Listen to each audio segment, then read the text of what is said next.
This is the land of hard work, the land of open spaces and diverse faces. This is a land where determination and loyalty are always on the job. This is a land of baseball. It is our game of inches. If it stays fair, home run! That covers miles and spans generations. It is why we gather under spacious skies and celebrate with amber waves. So take us out to the ball game, because it ain't over What I just saw! till it's over. This is our 9-inning pursuit of happiness. This is our passion, our promise, our heartache, and our hope. This is baseball. This is our game.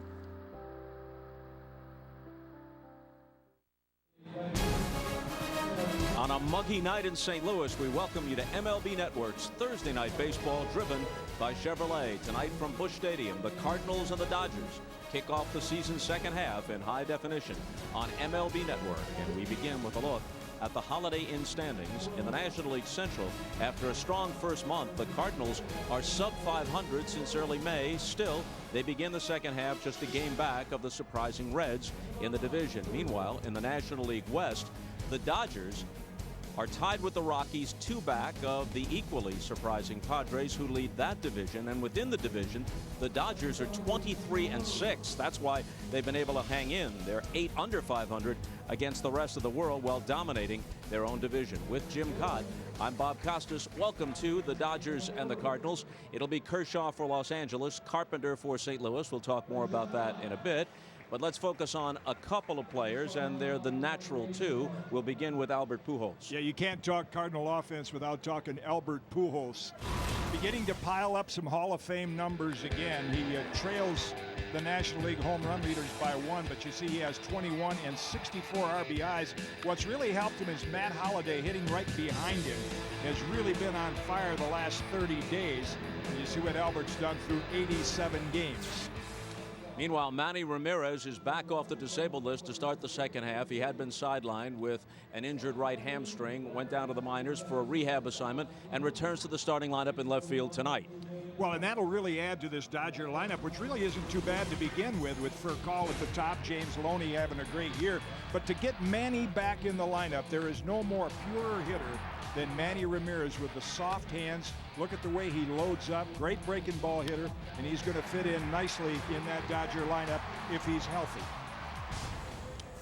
So these clubs have some recent history. The Dodgers, of course, swept the Cardinals 3 straight in the division series last October, and they won 3 in a row in Los Angeles in early June. So they're on a roll against the Cardinals. We'll come back and talk about the starting pitchers. The brilliant young left-hander Clayton Kershaw will go for the Dodgers, and the past Cy Young Award winner Chris Carpenter will get the call for the Cardinals. More from Busch Stadium when we return on Thursday Night Baseball in just a moment.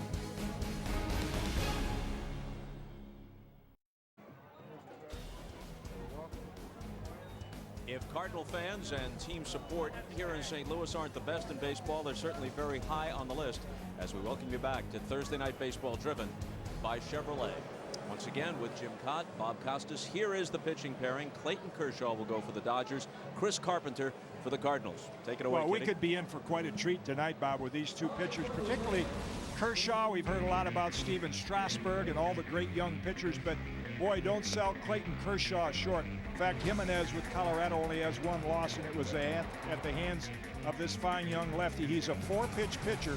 Dominant curveball, good fastball, has added a slider and a change, and he's opposed by the former Cy Young Award winner Chris Carpenter. This guy's a medical marvel. It'll take us about 15 minutes to detail all his injuries and surgeries. The key to his success tonight, control of his curveball. Yeah, Carpenter missed virtually all of 07 and 08, then came back in 09 to be comeback player of the year, finished 3rd in the Cy Young balloting. His record is 9-3. He has been roughed up since being hit on the forearm by a line drive in a game against Arizona in late June. Since then, he's 0-2 with an ERA of nearly 8, looking to get on track now as the second half of the season begins. Kershaw's 9-4 mark even better of late. He's 8-2 over his last dozen starts. We'll come back to talk about the second half prospects of the Dodgers and the Cardinals in just a moment. This is Thursday Night Baseball, driven by Chevy on MLB Network. More from St. Louis coming up.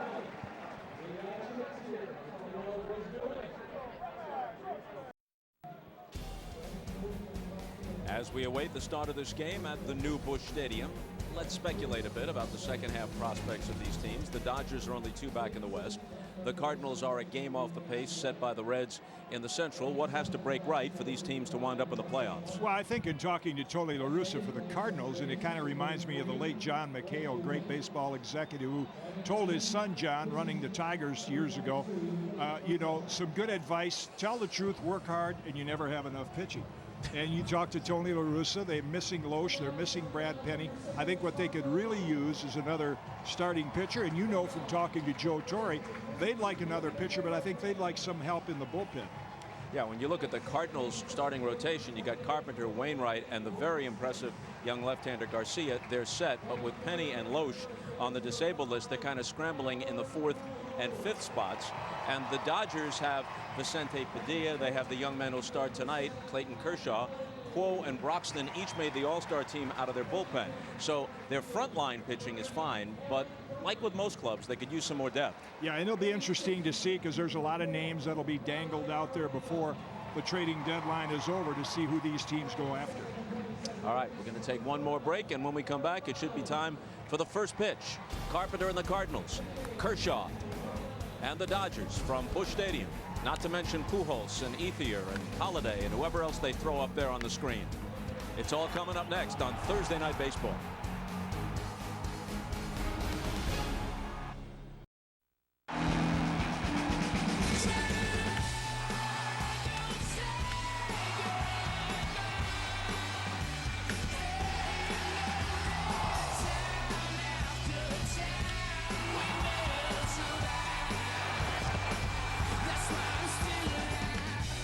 Tonight, the second half begins with a pair of playoff hopefuls matching up with the Cardinals hosting the Dodgers on MLB Network's Thursday Night Baseball, driven by Chevrolet.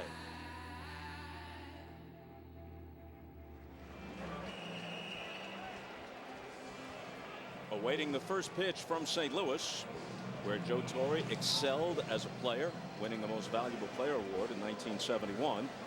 Managed the Cardinals during some relatively lean years, 1990 through 95. When they let him go, he missed half a season, then landed in Clover in New York, and that great run with the Yankees, and was succeeded in effect by Tony La Russa, who has been in St. Louis since 1996. La Russa has made the postseason 13 times in his career, 8 of them as the manager of the Cardinals. He's been to the World Series 5 times, as against Torre's 6. He's won it all twice. Joe won 4 World Championships with the Yankees, and last year they went head-to-head in the playoffs, and Torre's Dodgers swept La Russa's Cards 3 straight with the help of a botched play with 2 out in the 9th inning in Game 2 by Matt Holliday. A liner by James Loney dropped in left field would have ended the game and tied the series at 1, headed back to St. Louis. Instead, the Cardinals blew the game, and the Dodgers finished the sweep in Game 3. Here is tonight's Verizon starting lineup for the Dodgers, and with everyone healthy and Ethier putting together career numbers at this point, Ramirez returning, at least 1 through 5 in this lineup is pretty formidable. That is kind of the trend of the National League. The lineups are not as deep as the American League without the DH, but those 5 guys at the top. Joe said Loney would probably be his MVP over the year so far, but Furcal the last 30 days has been their best. So the switch hitting for Furcal will start it against Chris Carpenter. Since mid-June, he's hitting .414. Lopez in close at third against the possibility of the bunt as strike 1 is called.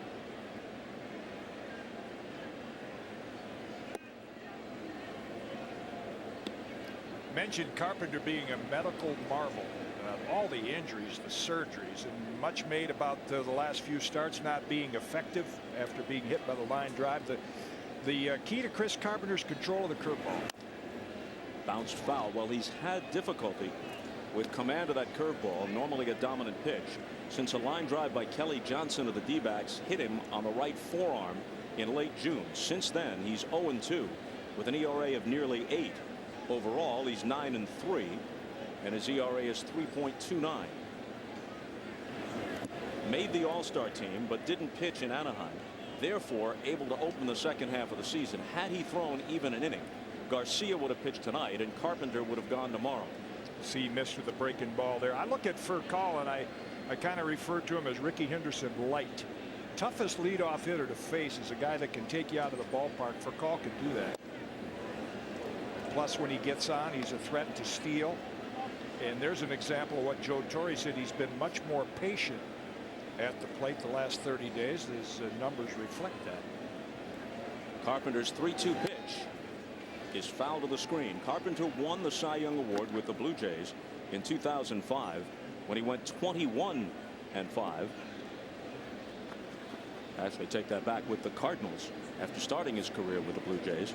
And then last year he was third in the voting behind Lincecum of the Giants, who won it for the second straight year, and his teammate Adam Wainwright. The Blue Jays were hopeful back in the mid-90s they would have a great 1-2 punch in Chris Carpenter and Roy Halladay, drafted 2 years apart. Another 3-2 pitch. And a called strike 3.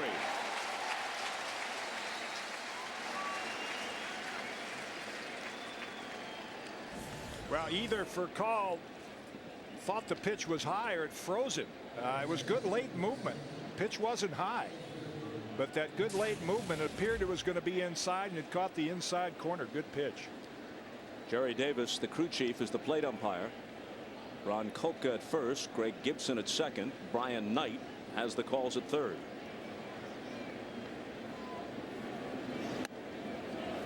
Inside to Matt Kemp with Andre Ethier on deck.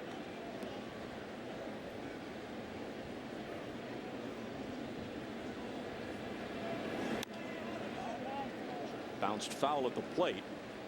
You just wonder when Matt Kemp has that breakout year where he puts everything together. Everyone continues to talk about the talent that he has, but it's athletic talent. It hasn't really manifested into complete baseball player talent yet.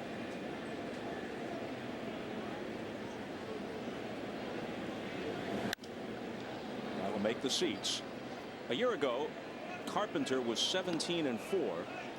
His ERA of 2.24 led the National League. This after he missed the better part of 07 and 08 with arm difficulties. Bouncing back to regain his Cy Young form. Off-speed pitch lofted to center. Colby Rasmus retreats all the way to the track. That ball really carried before he hauls it in. Hot weather. And the ball's carried. In addition to Colby Rasmus in center, let's check out the Cardinals in the field. Felipe Lopez at third. Brendan Ryan in at short tonight with Aaron Miles at second and Albert Pujols at first. Yadier Molina about as good as they come behind the plate. Will do the catching in the outfield along with Rasmus. You got Matt Holliday in left. Alan Craig gets to start tonight, the rookie in right field. Craig just up from Memphis. He broke camp with the Cardinals, then went just 1 for 19 in the season's first month. They recalled him today. He had been hitting over 300 at AAA. Here's Ethier, who made the All-Star team and played center field for a while in the game in Anaheim. First time he'd been in center since his Arizona State days. Begins the second half of the season a point behind Martin Prado of the Braves for the National League batting lead. Down to first, Pujols will take it himself, and it's a 1-2-3 top half of the first for Carpenter. Home team coming up in St. Louis when we come back.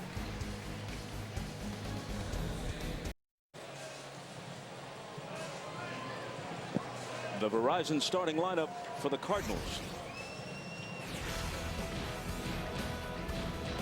All-star Matt Holliday is hitting an even 300 for the year, but over the last month he leads the National League in both homers and RBIs as he's really begun to heat up.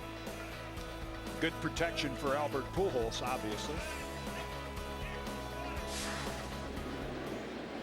At the top of the lineup is the switch hitting third baseman Felipe Lopez, pressed into everyday service with David Freese still on the disabled list.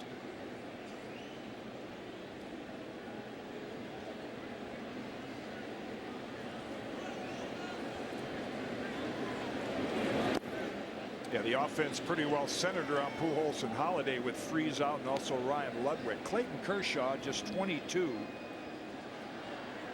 with 4 good pitches, particularly a fastball, an outstanding curve. He's added a slider and a change. Beat the Cardinals 4-3 back on June 9th in Los Angeles. Worked 7 innings, struck out 10. For his career in 6 starts against the Redbirds, he's 2-0, ERA 2.5.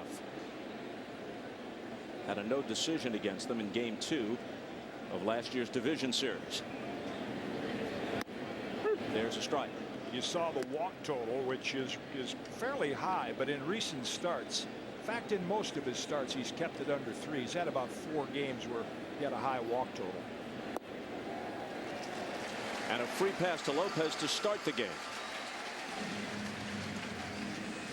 When he's not quite right, Kershaw has a tendency to run up some high pitch totals. He'll hit triple digits by the 6th inning rather, on nights when he doesn't have it quite under control.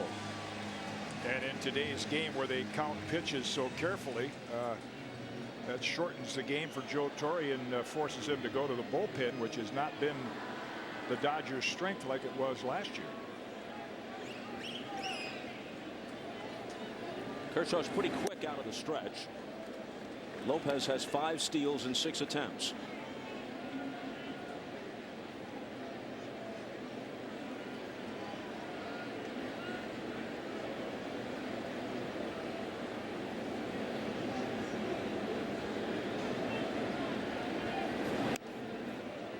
Good swing by Rasmus.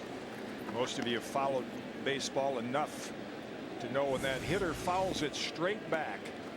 Watch where this foul ball goes. Straight back means the hitter was right on time. Just didn't quite center it.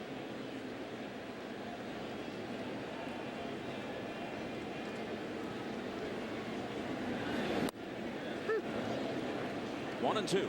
The other thing that slide step does, I'm not a big advocate of pitchers, and I really began using it in the mid 70s. Ironically, was the first to do that, but I'd rather see a little more flex in the legs, but he does unload it quick enough that it can surprise the hitter a bit. A quick motion. Breaking ball blocked by Martin. See, when you look at him standing straight up, the first thing he doesn't, now he gets some bend in that left leg, so you might as well start with some flex in the left leg. Get you in a loaded up position to throw better to begin with.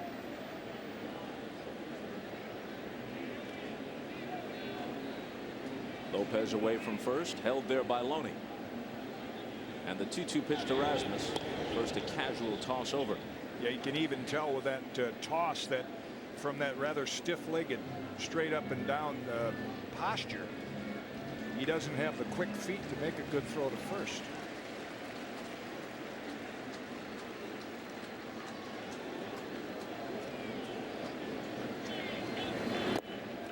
Again in the dirt. Martin with a quick throw over, but Lopez dives back. So after walking Lopez to start the game, Kershaw now runs the count out full to Rasmus.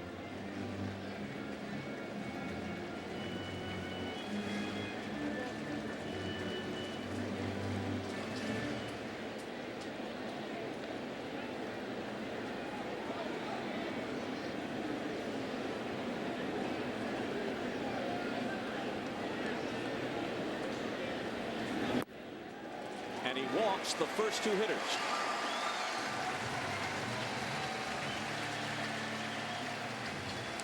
Well, they haven't had a chance to perform yet, but let's check out the defense behind Clayton Kershaw. You have the veteran Casey Blake at third, Rafael Furcal, the shortstop, Blake DeWitt at second, and James Loney at first. Russell Martin does the catching. And then in the outfield, Matt Kemp, the Gold Glover, in center with Andre Ethier on the right and Manny Ramirez back in the lineup playing left. Rick Honeycutt, the pitching coach, out to have a chat. Yeah, and I think when you look at hitters, now we'll look at Albert Pujols. Watch how he uses his legs. You know how he gets set and bends. Well, right now Kershaw from that straight up and down position is getting no use out of his legs and no rhythm, and I think that's why he's having difficulty early on here finding the strike zone. We know how good Kershaw's stuff can be. Terrific curveball, developing a slider, riding fastball, averaging better than 10 strikeouts per 9 innings of work for his career, but has occasionally had control problems. And he's struggling with his command here in the first, and now facing Pujols, who swings at the first one and doesn't get it. Boy, and that's a good call by Russell Martin. Here you got a young pitcher. He's walked back-to-back hitters. If you're Albert Pujols, you're saying, well, kid's got to throw a fastball to get ahead. What does he do? Throws him a breaking ball and gets him to chase it out of the strike zone.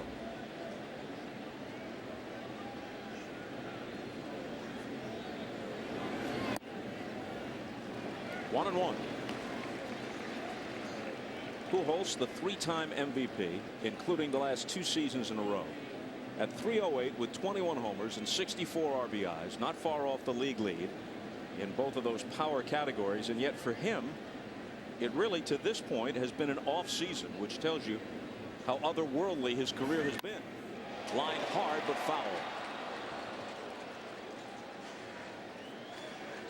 Pujols' numbers this year would be a career year in the making for a lot of players.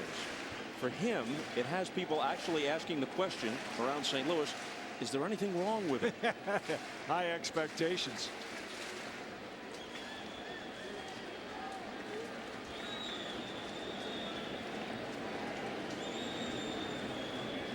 Lopez at second, Rasmus at first. Each walked, nobody out, bottom of the first, and the 1-2 to Pujols is in the dirt and blocked by Martin.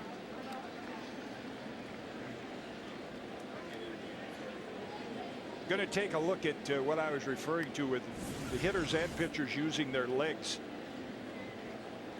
There's the breaking ball well out of the strike zone.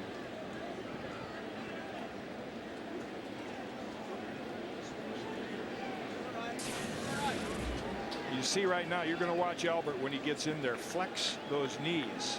And then on the other hand, you got Kershaw straight up and down. He's not really getting the maximum drive out of his legs.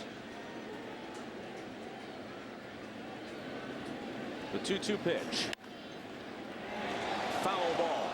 Not by much. Brian Knight with the call down at third.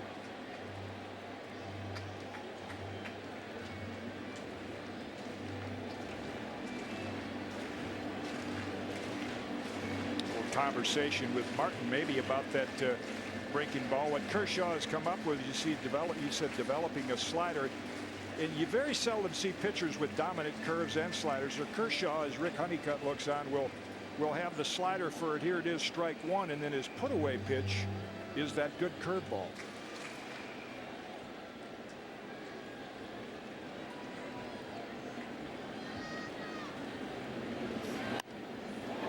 Just kind of serves one into right. It will drop in front of the charging Ethier. The runners play at one base at a time, and the bases are loaded with nobody out.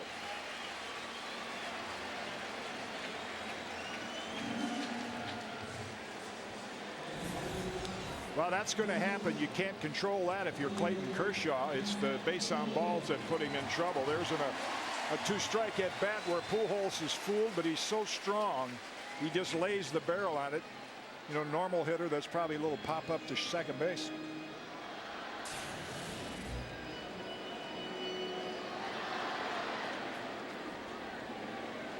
So an RBI spot for Holiday, who has 36 ribbies over the past 30 days.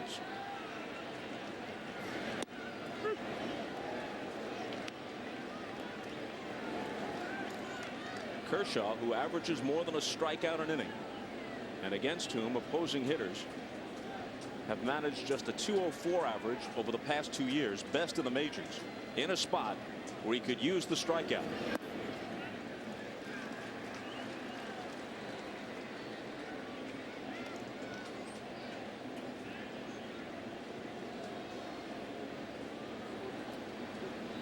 At this stage of the game, of course, the Dodger infield will concede the run and look for the double play. You see Kershaw fourth on the list. 1-2. And here's a spot where, you know, you don't often strike out a hitter when you actually try to strike him out, but with his good curveball, and if you trust Russell Martin's ability to block it, A 1-2 count, you got a pitch to play with here. You hate to see it go to 3-2, but right now he can take that curve, try to drop it down in the dirt, and see if he'll get Holliday to swing it.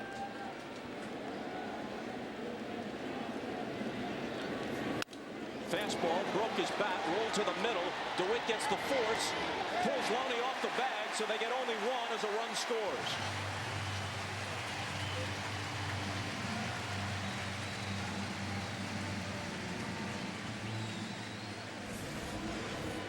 Well, Blake DeWitt with a nice play to start with, but watch his footwork. He never got his feet under him, slipped. As a result, his throw pulled James Loney off the bag, and Dodgers missed a big opportunity to get a double play and just surrender one run. And by virtue of the wide throw, Holliday picks up an RBI, which he otherwise would have been denied had the run scored on the double play. Here's Alan Craig, starting in right field tonight. Yeah, big spot for Craig. John Jay been doing a good job. Jay's a left-hand hitter, so you see what Craig's done in AAA. But with Holliday and Pujols, there's an opportunity to walk one of them. This guy should get some RBI opportunities.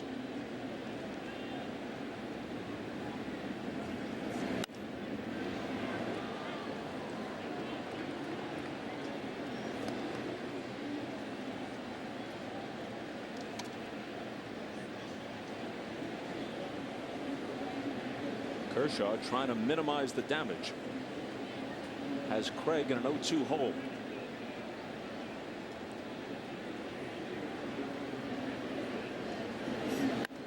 Ripped foul. Kershaw is very deliberate at the beginning of his stretch, but that's not what matters. Brings his hands high above his head, slowly brings them back down, but where he's quick with the slide step is when he begins his motion toward the plate. Yeah, he'd really, and I mean, he's only 22, and I'm sure they're not going to tinker too much with his motion right now, but from that set position, he's not really getting the maximum bounce and drive from that posture right there from his legs. Back over his head, slow roller, tough to turn to. They get the force and no throw. And on a couple of fielder's choice groundouts, the Cardinals have produced 2 runs. The only hit in the inning, a weak flare to right when Albert Pujols was fooled. You got a couple of walks, a bloop single, a botched chance for a double play, 2 RBI groundouts in the inning. And here's the bouncer to Furcal. Quick shovel toss to DeWitt, but no chance to make the return throw.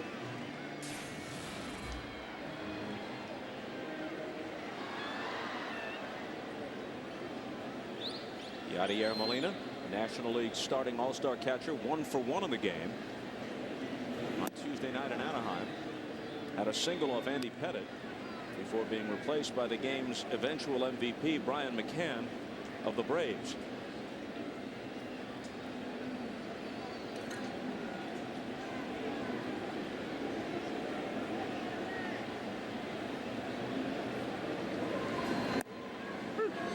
So when we're talking about different aspects of Kershaw out of the stretch, we're talking about 2 different things. The slide step is effective for holding runners, but your concern is that he's not getting maximum drive just in terms of the effectiveness of his pitches. Yeah, and I really don't think, unless you really can use the slide step effectively, it's counterproductive.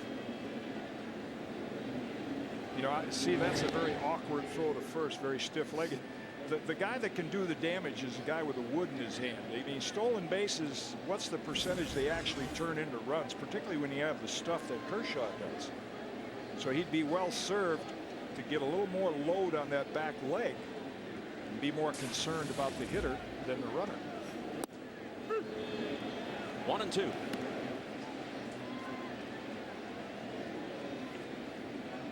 But I'm sure Rick Honeycutt, being a veteran left-hand pitcher himself, has said, hey, the kid's been doing pretty well this way. Maybe that's something next spring they'll try to work into his motion from the set.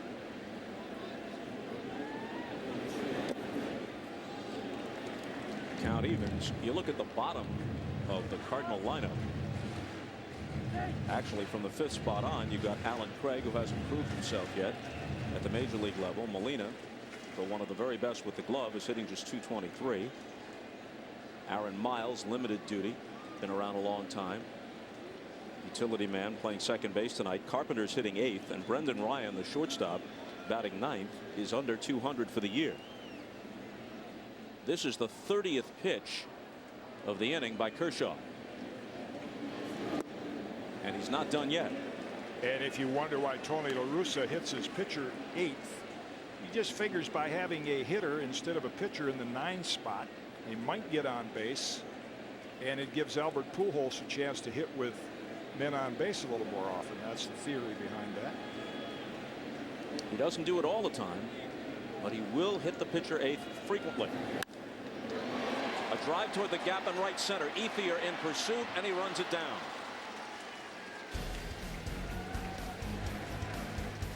But the Cardinals score a couple in the bottom half of the first and take an early 2-0 lead in St. Louis.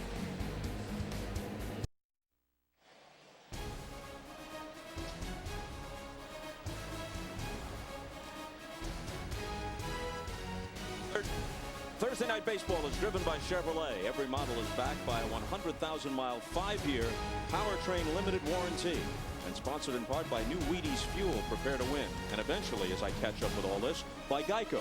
15 minutes could save you 15% or more on car insurance.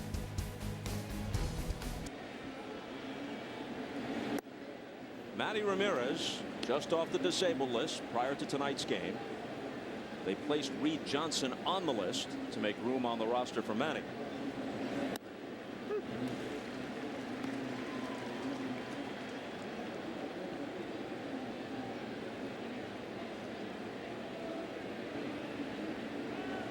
He'll be followed by Loney and Blake. In the air to right, Craig over toward the line to take it. Jim, let's take a look at your breakdown. Well, let's take a look here in the second inning at the Cardinals and the Dodgers and break this game down. For Chris Carpenter, we mentioned his control of the curveball, and Alan Craig, even though he picked up an RBI on that ground ball, I think he could be in a big spot because you mentioned the lack of depth in the Cardinal lineup. If you're a pitcher and you got a chance to work around Pujols or Holiday, you're going to put the pressure on Alan Craig. James Loney hitting over 400 the past 3 weeks with a half-dozen multi-hit games. Steps in with 1 out and nobody on. Carpenter has retired the first 4 hitters he's faced.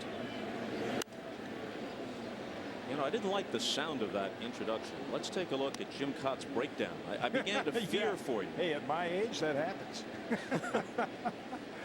You seem to be in reasonably good shape physically and emotionally, but what do I know? Right. He's breaking down.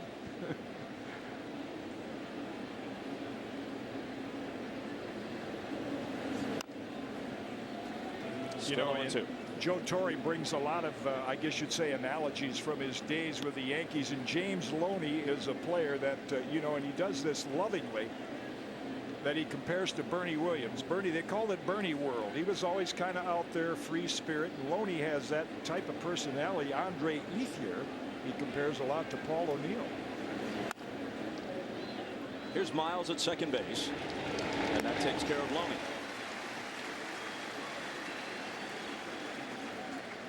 Clayton Kershaw would do well, and I always like to do this as a young pitcher working against, say, a guy like Whitey Ford, is to watch the opposing pitcher and how he goes about his business, because, you know, Carpenter's a Cy Young winner. And the difference so far, Carpenter gets the ball. He's just drying his pitching hand off right now because it's so hot and humid. But his pace, his tempo, he wastes no time between pitches, which gives you the thought that this guy knows exactly what he wants to do.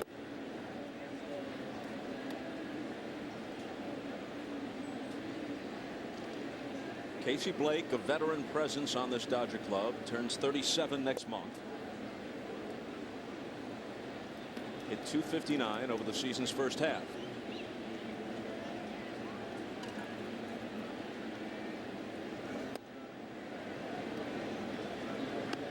You can see he wipes his uniform down with his pitching hand. That's one thing a pitcher struggles with in these humid conditions. Try to keep those fingers dry. It's a perfect night to think back at what Casey Stengel said when Busch Stadium was opened in 1966. They asked him what he thought of it. He said it holds the heat well. This ball's hit well to left. Holliday turns around and then takes it on the warning track.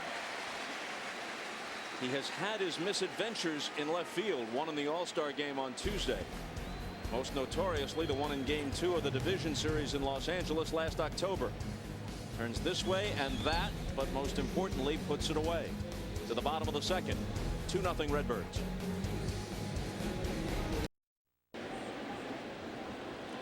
Torrey's Dodgers have had the Cardinals' number of late, sweeping them in October, sweeping them in June in L.A. Here's Jim Cott's breakdown on the Dodgers. Well, Joe Torre a little more concerned about holding the lead than he was last year with his bullpen. They had Belisarios and Troncoso. Right now he's got Quo, left-handed reliever, who's in the All-Star game to set up Broxton. But that's their area of concern, and the lineup coming together with Manny fitting in there. You know, Furcal's had a hot month. Loney's been very productive. Ethier, Kemp potentially is a dominant hitter. So the top part of that lineup very strong. Miles hits it off Kershaw's leg. It ricochets into shallow left. It's a leadoff hit for him, and it looks like Kershaw's okay. Kind of sounded like it caught his shoe. Yeah, I'm okay. You could read his lips. I'm fine. Kick save. They come back a lot quicker than they head toward home. Another angle to show you exactly where it hit. Yeah, it looked like it got him on the right spike. No damage done. So Miles with a leadoff hit, and Carpenter not disguising his intentions. Showing bunt. Miles chased back. Carpenter is 3 for 35. That computes to 086. He does have 4 successful sacrifices.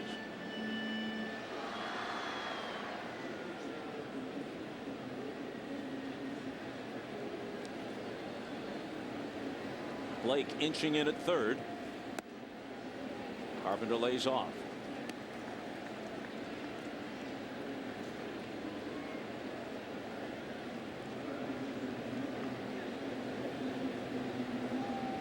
This ballpark is a steam bath tonight, and that could have an effect on how deep in the game each of these pitchers is able to go.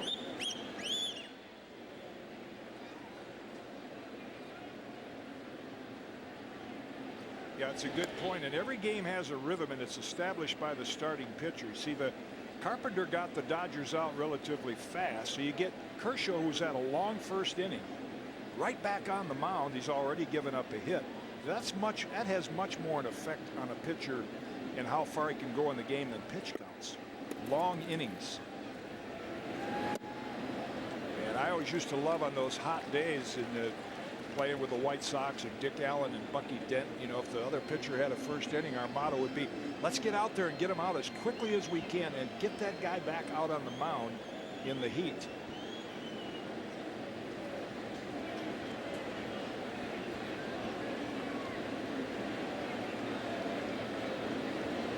The 2-0 pitch. 3-0. He walked 2 in a 2-run Cardinal first. Now after a leadoff single by Miles to start the second, he's behind the opposing pitcher 3-0.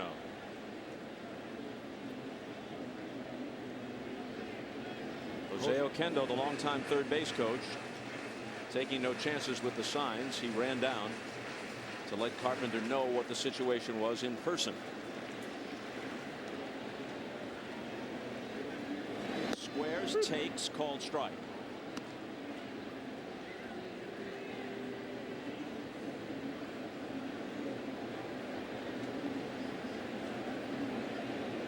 Boy, if you did a bunt and run right now, you know, from our view up here with Blake charging, you bunted down the first, you're going to advance the runner by 2 bases. Full count now.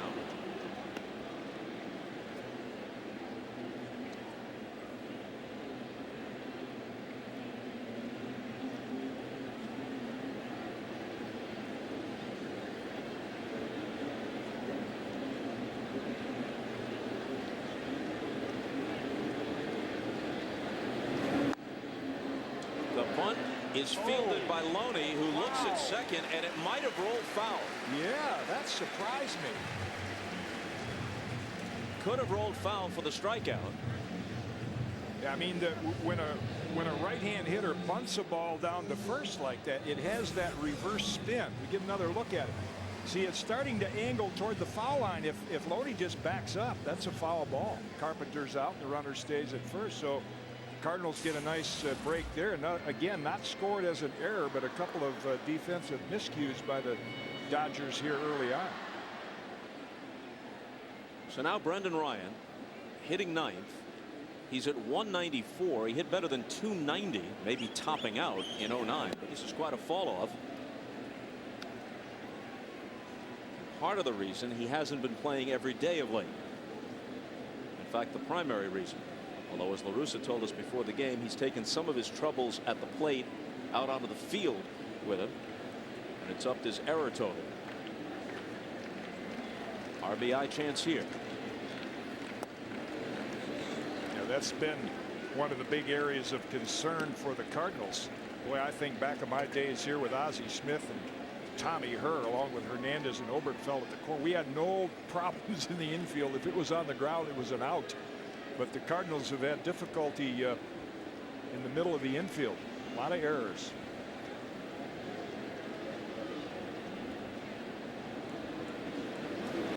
The 2-0 pitch is whacked to deep left. Ramirez turns and makes the catch just shy of the track, and Miles returns to second.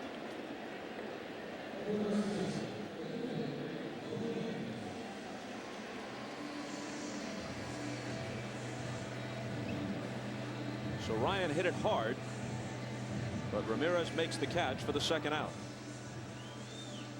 Back to the top for Lopez, who walked and scored in the first.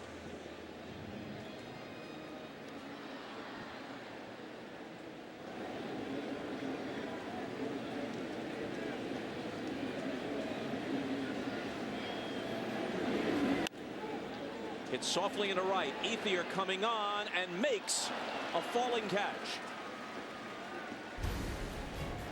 So Miles opened the inning with a single. He winds up stranded at second, and it's still 2-0 after 2 in St. Louis.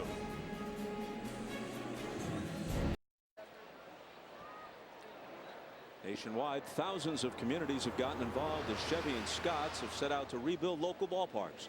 Don't miss your chance to be involved and to win a new Chevy at ChevyBaseball.com. Martin, DeWitt, and Kershaw in the third for the Dodgers. Here's Miles from the outfield grass, and Carpenter has retired the first 7 hitters he's faced. Yeah, he'll get a lot more first or second pitch outs than Kershaw. You can kind of see the hitter's mentality. If I get a fastball early, I'm going after it because I don't want to fall behind and have to look at the curveball. There again, trying to keep that pitching hand, trying to keep that perspiration from getting down onto his fingers. Carpenter, whose career began with the Blue Jays in 1997 and includes the 05 Cy Young Award for the Cardinals, is now 35 years old, 6'6" and 230,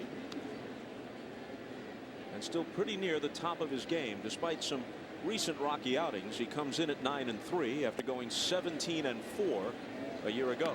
In his Cy Young year of 05, he was 21-5.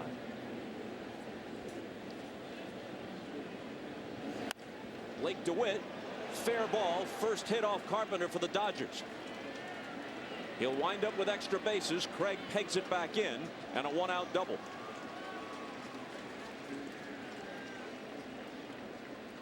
DeWitt probably has at least a small cheering section. He's from Sikeston, Missouri, downstate, couple-hour drive from St. Louis. Probably a lot of Cardinal fans in his area here watching him play.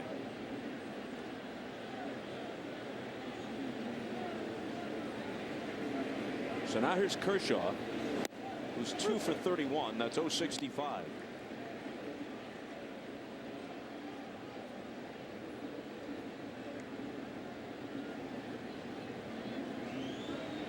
Peering down at Larry Boa in the third base coach's box. The Not much to do here, man, on second one out, except take your chances. I think the only sign he'd get would be take. And right now that's out of the question with 0-2. But that again it starts in the college days. I think for players today, they're so accustomed to looking down at the coach for a sign when there are many situations like this where there's no sign necessary. There's the veteran feisty Larry Bowa. Feisty to this day. Oh boy.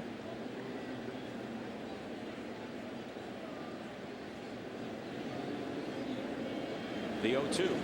Great third base coach, because boy, he keeps the runners on their toes. And I had the privilege of playing with him for a few years, and I'll have to say, if you had a 1-run lead and 2 out in the 9th, there's nobody you'd rather have the ball hit to than that guy.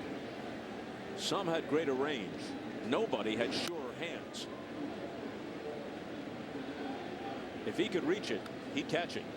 And many of you know the story, cut from his high school baseball team many times, but just persisted and persevered, and as a little singles hitting switch hitter, got a lot out of his career. He got over 2,000 hits. Down goes Kershaw. Second strikeout of the night for Carpenter.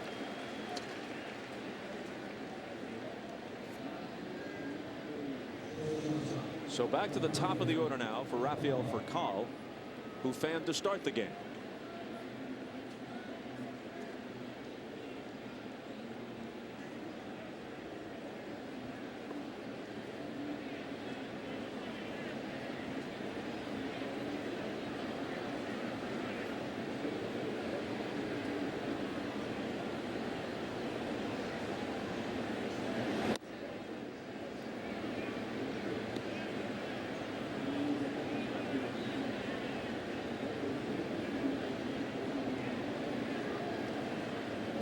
DeWitt, who doubled, is at second with 2 out.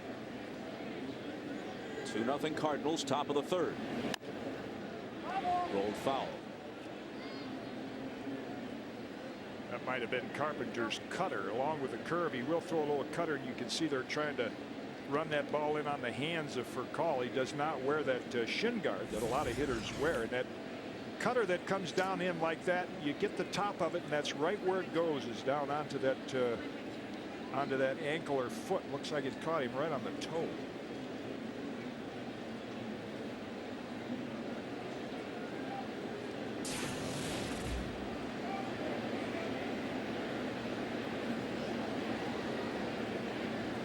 And the 1-1 to Furcal.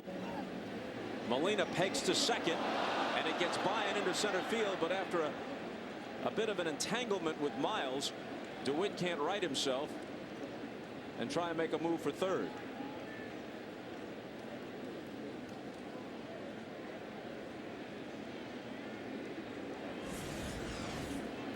Good snap throw, and the incidental contact there. It was actually Brendan Ryan he got hooked up with.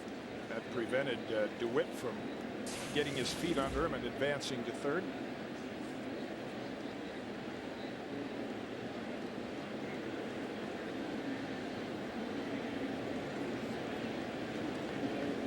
Yeah, you can tell by Molina's target how they really try to run that ball in on Furcal. The best catching base stealers, Yadier Molina.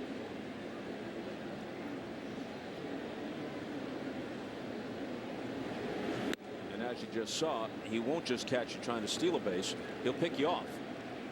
He's not hesitant about trying to throw in behind a runner.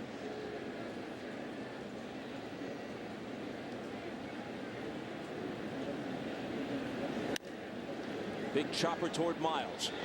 Gloves it, throws in a hurry, and gets Furcal. So DeWitt's double goes to waste. After 2.5, it's still 2-0 St. Louis.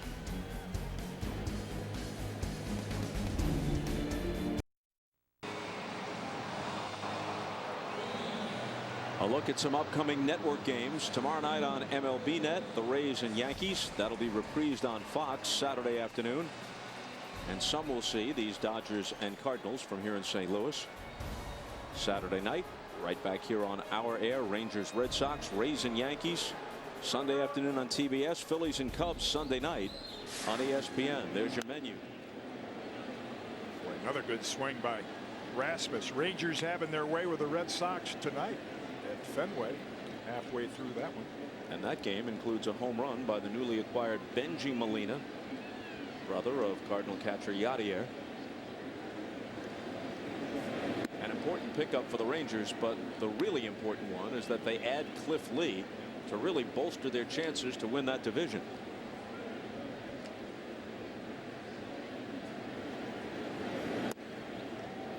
And over the All-Star break, the Braves leading the National League East with a fine pickup, Alex Gonzalez, the shortstop from the Blue Jays, who had a very strong first half. That should improve their infield. Rasmus drives one to right. Ethier in pursuit, can't get it. It one-hops the wall and actually went over the wall and hit a sign beyond the barrier. So it's a ground rule double. Well, Rasmus gets rewarded for the good swings he's had, and that one kind of like Brian McCann's hit off Matt Thornton. Left-hand hitters primarily like the ball down. The best pitch to get them out with as a left-hand pitcher is a fastball up and in, and Kershaw left that one down about thigh high, and that's the third solid swing Rasmus has had against him. 18th double.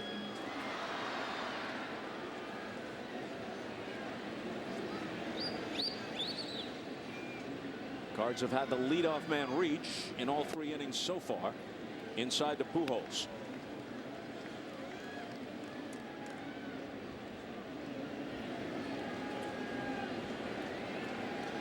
Pujols had a soft single to right his first time up.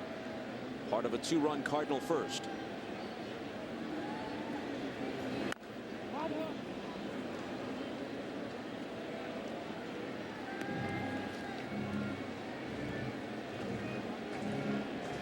Clayton Kershaw struggling with his command on a warm night in St. Louis.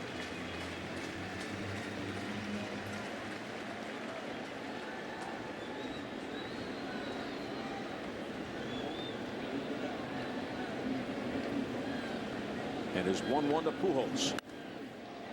Liner foul. Yeah, they're not having many bad swings, and that curveball tonight is tumbling. It's not really sharp, and the hitters will let you know that. Watch this. See, that might have been the slider, but it just kind of tumbles in there. And from a left-hand pitcher to right-hand hitter, boy, that is a very hittable pitch. Pujols just a little too far out in front of that one. Doesn't have the sharpness to it yet. Kershaw came in at 9-4, but 8-2 over his last 12 starts with an ERA barely above 2 in that stretch, but not sharp tonight.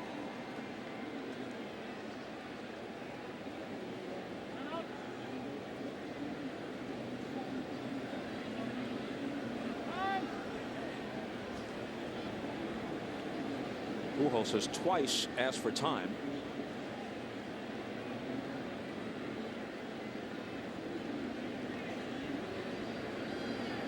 And the 1-2 pitch.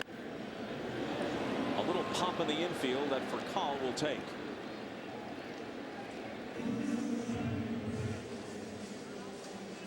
Well, he walks away shaking his head. Yeah, the hitters affectionately refer to that as getting in the kitchen, and boy, did he. And that was the now that's the spot. That slider right up under the hands. That same pitch down and in is the one that Rasmus hit, but that one right up underneath the hands is the one that the hitter, I don't care how good you are, it's just very difficult to catch up and center that one. You see, he got him right on the trademark. And here is an early example of a big moment for Alan Craig. You got a parking place for one of these two guys. You got Pujols out. You're going to take your chances walking Holiday, and yet let the rookie have a shot at it.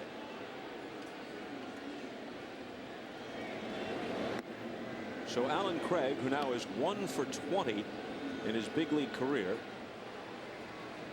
after an RBI ground out in the first, will get a chance with 2 on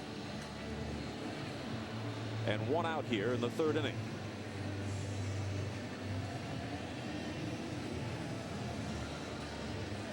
Something else that enters into this, with the intentional walk being issued with only 1 out. The bottom half of the Cardinal lineup is not too formidable. So Joe Torre is thinking, I'll take my chances here with Craig and Molina who follows.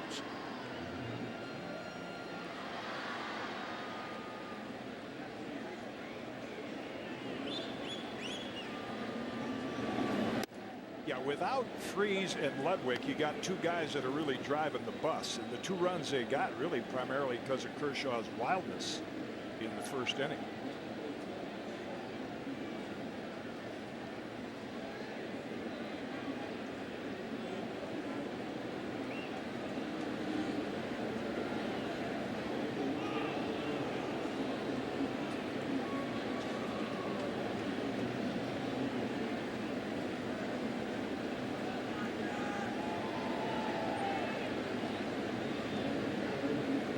Rasmus at second, Holiday at first with one down. Hit hard and smothered by Blake, who goes to the bag for the force and then on to second. And it turns into a double play as Holiday stumbles over the bag.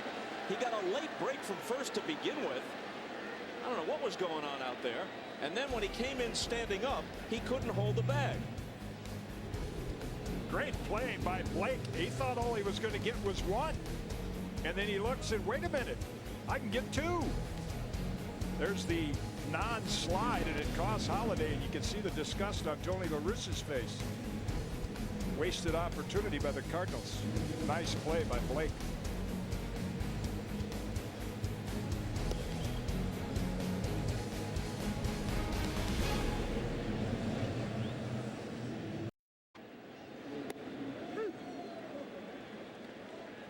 Called strike to Matt Kemp as we move to the fourth. Cardinals leading it 2-0 behind Carpenter. Ethier and Ramirez will follow Kemp.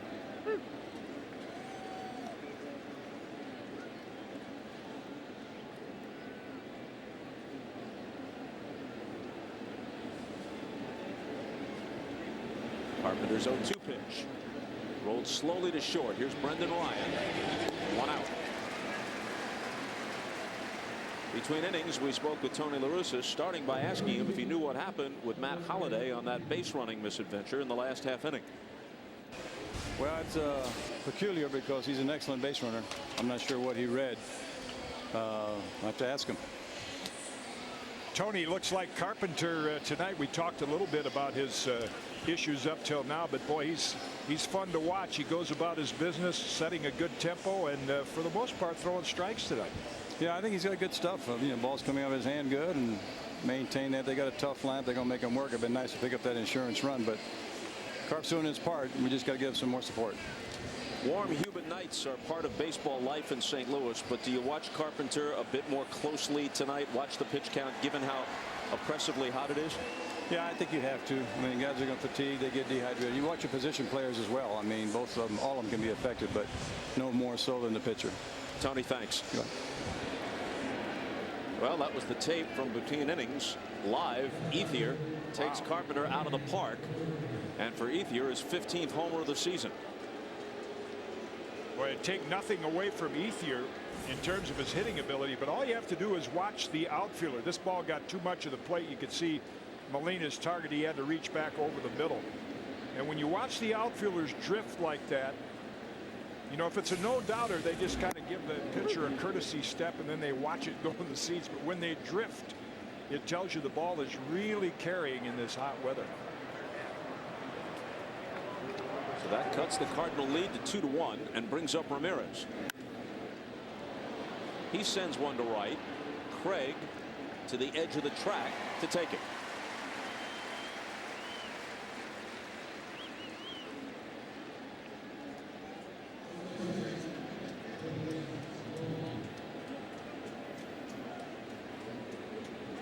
Now here's Loney. Grounded out, his only at bat so far.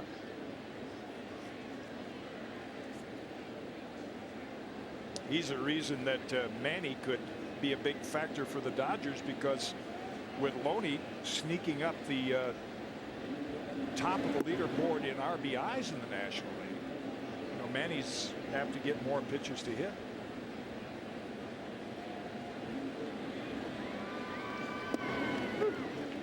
Called strike, 1-1.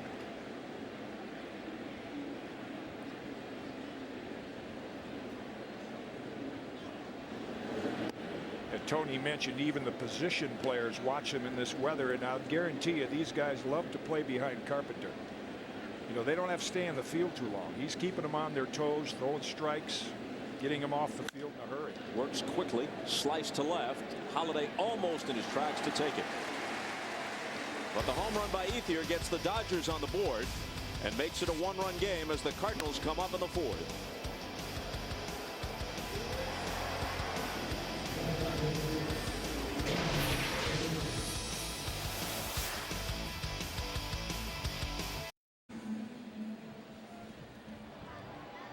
With the arch looming in the distance along the Mississippi River. Kitty, here's your Thursday night trivia. Which Dodger reliever allowed Ozzie Smith's famous walk-off home run in Game 5 of the '85 NLCS here in St. Louis? Cards and Dodgers. I'll let our viewers chew on that a while because I know the answer. Yadier Molina drills one to left. It drops in front of Manny for a hit, and then he promptly misplays it. It'll be a single and an error. The Cardinals have had the leadoff man on in all 4 innings, and Molina is at second with nobody out in the 4th. Manny looking at his glove like he's breaking in a new one. This is just carelessness. Look at that. I mean, that's just. Only a poor workman blames his tools. Boy, that is. I mean, now you give another leadoff hitter, you put him on second base where you can advance the runner. You just got to run to get within 1. The Dodgers really guilty of single. Only 1 error, but they've given the Cardinals other opportunities. Single, E7. Now an interesting situation, though, because the pitcher spot is the 8th spot in Tony La Russa's lineup. And then Brendan Ryan, mired under 200, is batting 9th. So if Kershaw can get by Miles here, he's got a pretty good chance to escape the inning. Well, Miles' job is to hit the ball to the opposite side, to the right side, and at least advance the runner to third, even though the pitcher hitting next brings the squeeze play into play.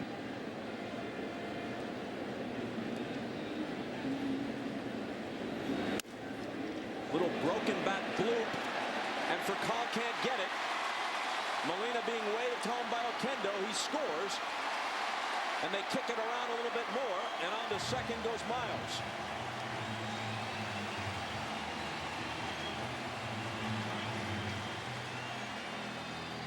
That doesn't need any caption, really. Just looking at Joe Torre tells you the way he feels about the way his team is playing tonight.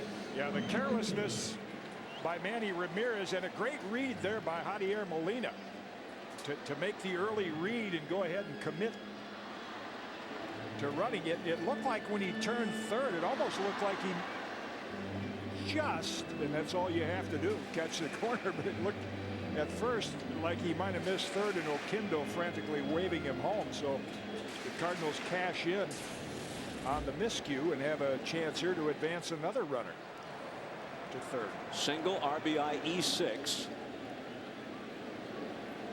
Second error of the inning for the Dodgers. The bunt is popped up, and Loney makes the catch. So Carpenter fails to sacrifice, and that'll bring up Ryan.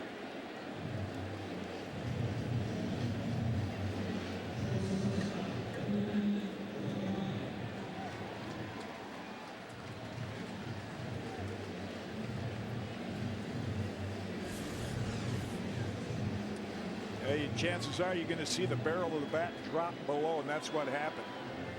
Not good execution by Chris Carpenter. You see that barrel drop down below the hands, you're going to pop it up every time.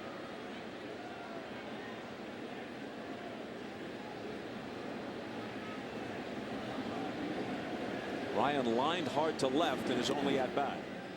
Despite the fact that they're only 2 games back in the division, the Dodgers have had some frustrating losses leading up to the All-Star break. During interleague play against the Angels, they had 2 base running gaffes in the 9th inning of a 1-run loss. Kemp picked off second. Russell Martin caught between second and third before Reed Johnson could score the tying run. Turned out to be the last out of the game. That's the kind of thing that cost some managers some sleep. And then they had the 4-run lead in the rubber game of a 3-game series that had to mean a lot to Torrey against the Yankees on a Sunday night in Los Angeles. 4-run lead in the 9th. He brings in Broxton. They can't hold the lead, and eventually they lose it on an extra inning homer by Robinson Cano. And a fielding blunder by James Loney figured into that 4-run Yankee rally to tie it in the 9th. Well, in today's game, with the starters seldom going into the 8th and 9th inning, the Cardinals were victimized the same way in their recent trip to Colorado, where they didn't get the big outs in the 8th and 9th and lost 2 potential wins. They had a 7-run lead in the 9th and lost it as the Rockies scored 9 times.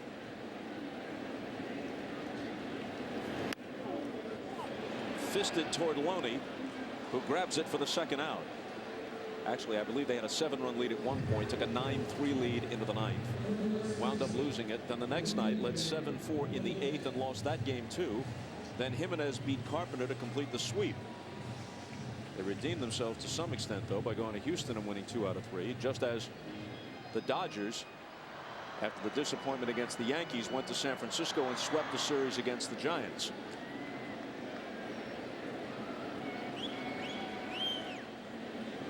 Lopez has walked and flied out.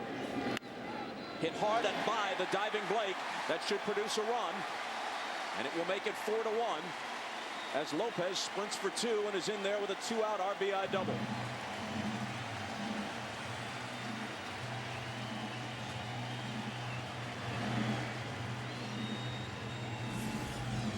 Well, another flat breaking ball. Mentioned that pitch down and in to a right-hand hitter. That flat one, you just drop the barrel on it.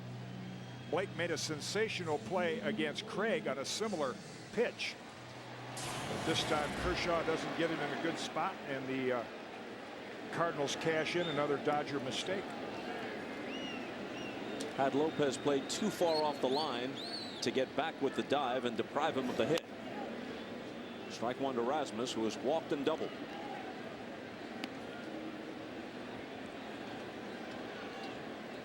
Cardinals looking to start the 2nd half in strong fashion, as Bernie Miklasz points out in this morning's St. Louis Post-Dispatch. Since May 4th, the Cardinals have a record identical to the Kansas City Royals, 29-33. Check swing foul, but they're still only a game back of the Reds in the National League Central. Just as La Russa anticipates the return of Brad Penny and Kyle Lohse to bolster the 4th and 5th spots in his starting rotation, the Reds will soon have Edinson Volquez back and could always call upon Aroldis Chapman, the young Cuban left-hander who's tearing it up at AAA. Wow, another good swing by Rasmus. He has had some fastballs to hit. See where Martin wants it, and it was down about bell tie. Again, just fouled it straight back.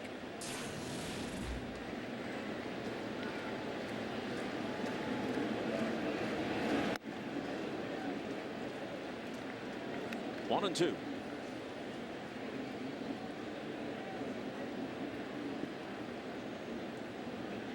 It's high, 4th inning, and particularly he just hasn't had a clean inning, and on nights like tonight, that really takes a lot out of you.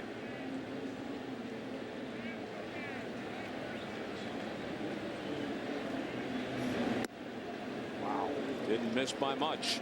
2 and 2. Toughest pitch to get a called strike on is the curveball. Let's see what Jerry Davis saw. Yeah, I guess it was a little high.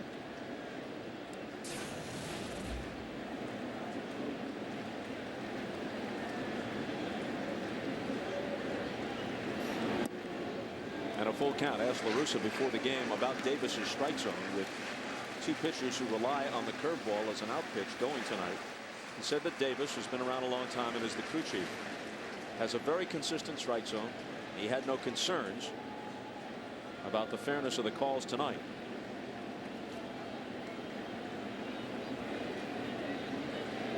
And the 3-2 pitch struck him out. But the Cardinals throw a couple on the board in the bottom of the fourth and establish a 3-run lead after 4 in St. Louis.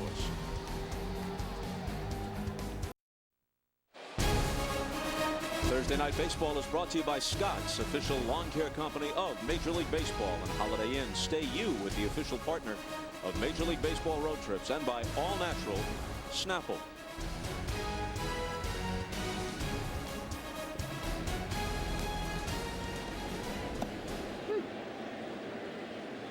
Nice downtown vista. Part of the scene here in the new ballpark in St. Louis. Blake, Martin, and DeWitt for the Dodgers against Carpenter in the 5th. Not many baseball. I always call St. Louis a baseball town. It's not a big city like New York, but it is as good a baseball town as there is in the big leagues.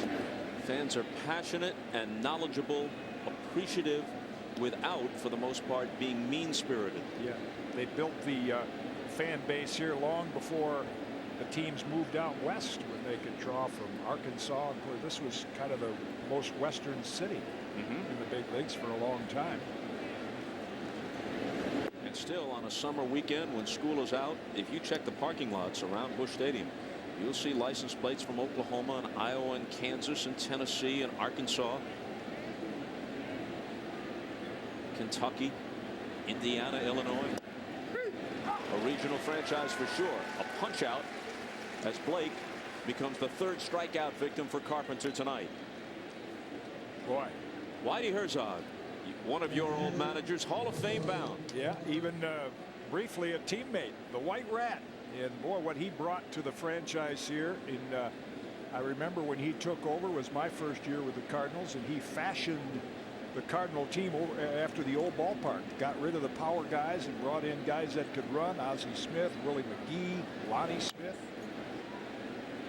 And when the game was in the latter innings there in 1982, that was our World Championship year, I don't think there was any manager that could match up pitcher versus hitter or stay ahead of the opposing manager like Whitey. Won the World Series in '82, went to the series in '85 and '87 before losing Game 7. Had all those good teams in Kansas City in the '70s that battled the Yankees in the ALCS. His induction, which will come the weekend after next in Cooperstown, long overdue. Here's Miles to his left from the outfield grass. Quick flip to retire Russell Martin. Well, speaking of the Hall of Fame, you can see Andre Dawson along with Doug Harvey and Whitey Herzog taking his place among baseball's immortals. The National Baseball Hall of Fame induction ceremony. Exclusive coverage beginning Sunday, July 25th at 12 Eastern, 9:30 a.m. Pacific on MLB Network. Also being inducted, Bill Madden, longtime writer for the New York Daily News, writers section, and John Miller, voice of the San Francisco Giants and ESPN's Sunday Night Baseball for so many years, into the announcers wing.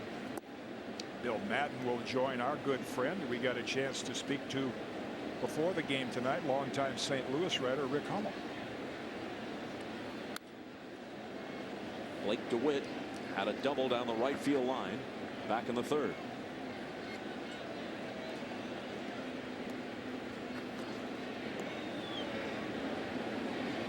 Top of the 5th, 4-1 Cardinals.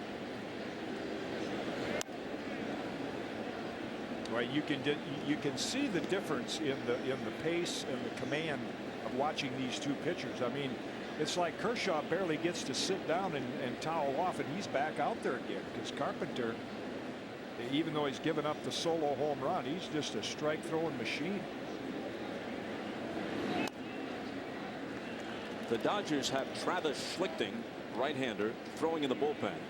They have the veteran Garrett Anderson on deck to bat for Kershaw if DeWitt reaches. If DeWitt is retired, and we'll see what happens, it's likely that Kershaw would come out and pitch the bottom half of the 5th.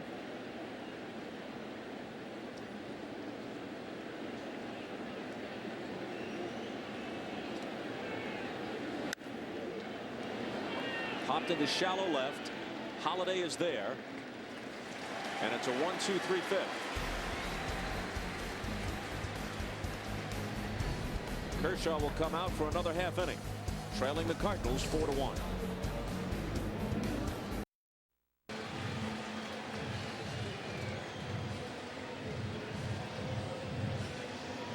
Albert Pujols is the leadoff man in the Cardinal fifth. Matt Holliday on deck, and then the rookie Allen Craig. We spoke with Joe Torre between innings. We'll get to it after Pujols is at bat. Albert has a check swing single and a pop out.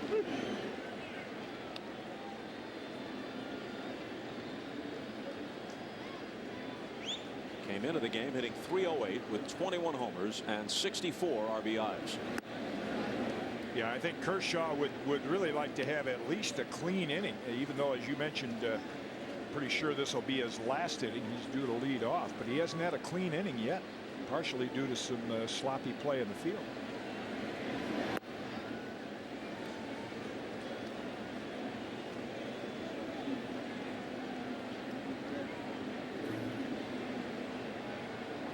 Cardinals have scored 4, left 4. Dodgers committed a couple of errors.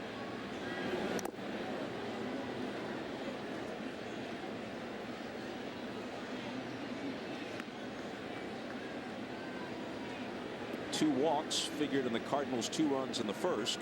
2 errors figured in their 2 runs in the fourth. One of them by Manny in left field.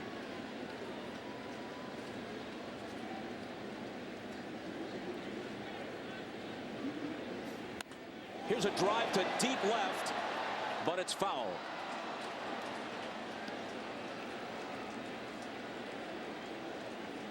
That ball's got some sound coming off his bat. It may have been a changeup that just kind of hung up there. And again, Albert just out in front, just a touch. He blistered it, but pulled it foul. And this ball is fair, just inside the chalk. Pujols around first. It's a leadoff double, and for the 5th consecutive inning, the first hitter reaches for the Cardinals.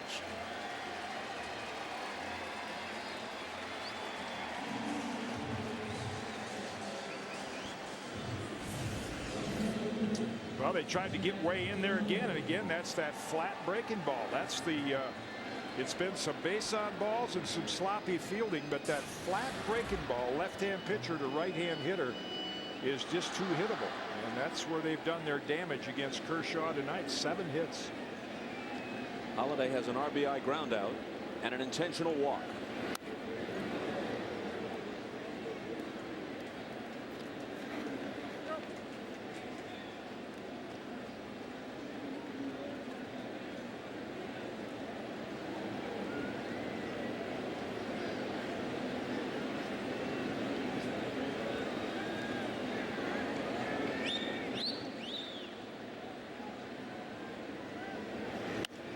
He goes the opposite way, and it falls for a hit. Pujols to third, stopped there by Oquendo. Runners at the corners, nobody out. So Kershaw came back out for the bottom of the 5th. After they couldn't get to his spot in the order, he's due to lead off in the 6th. You have to wonder, though, if he makes it through this frame. Well, if he doesn't, we may see the old double switch where Garrett Anderson, who was due to hit, would go in the game and bat 9th. Right now, Russell Martin going to buy a little time. And while he's doing that, we talked about Kershaw's arsenal and that he has 4 pitches, but really 2 of them are dominant. And there's some cases where you wish a pitcher had more pitches, and then there are cases where maybe he's got too many. And I think Kershaw, as Justin Miller heats up, much more effective with fastball curve. It's that little flat slider tonight that that has hurt him. You think of David Wells and going back to Frank Viola, even Jamie Moyer. Now, if you've got a decent changeup to go with a breaking ball, an overhand breaking ball, those are the lefties that are usually the most effective.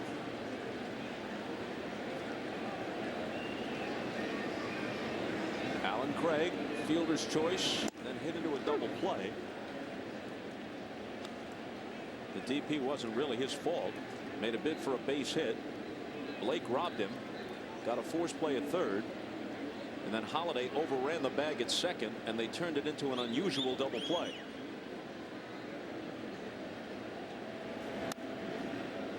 Oh and 2.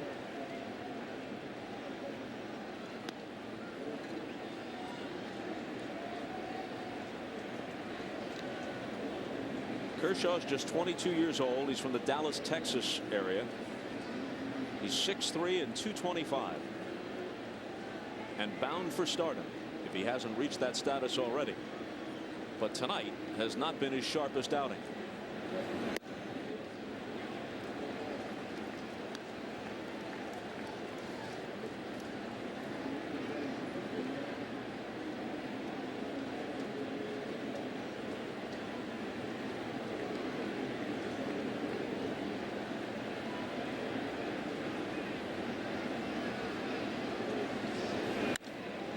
This will get a run home, maybe more. Kemp turns, retreats to the warning track, takes it on the run. Trotting home on the sac fly is Pujols. Holiday back to first. Second RBI of the night for Craig. 5-1 St. Louis.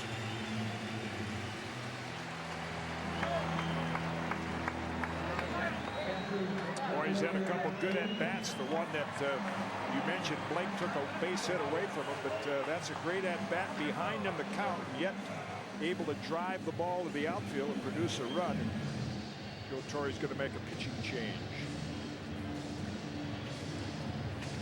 Well, he knew if he made the change earlier that John Jay, a left-handed hitting outfielder who's been hot of late, would come on to face Justin Miller. So he let Kershaw face Craig, who had a long sacrifice fly. Now you got Molina and the switch hitter Miles coming up, and that does it for Kershaw. Miller coming in, and we'll sort out the double switch when we come back.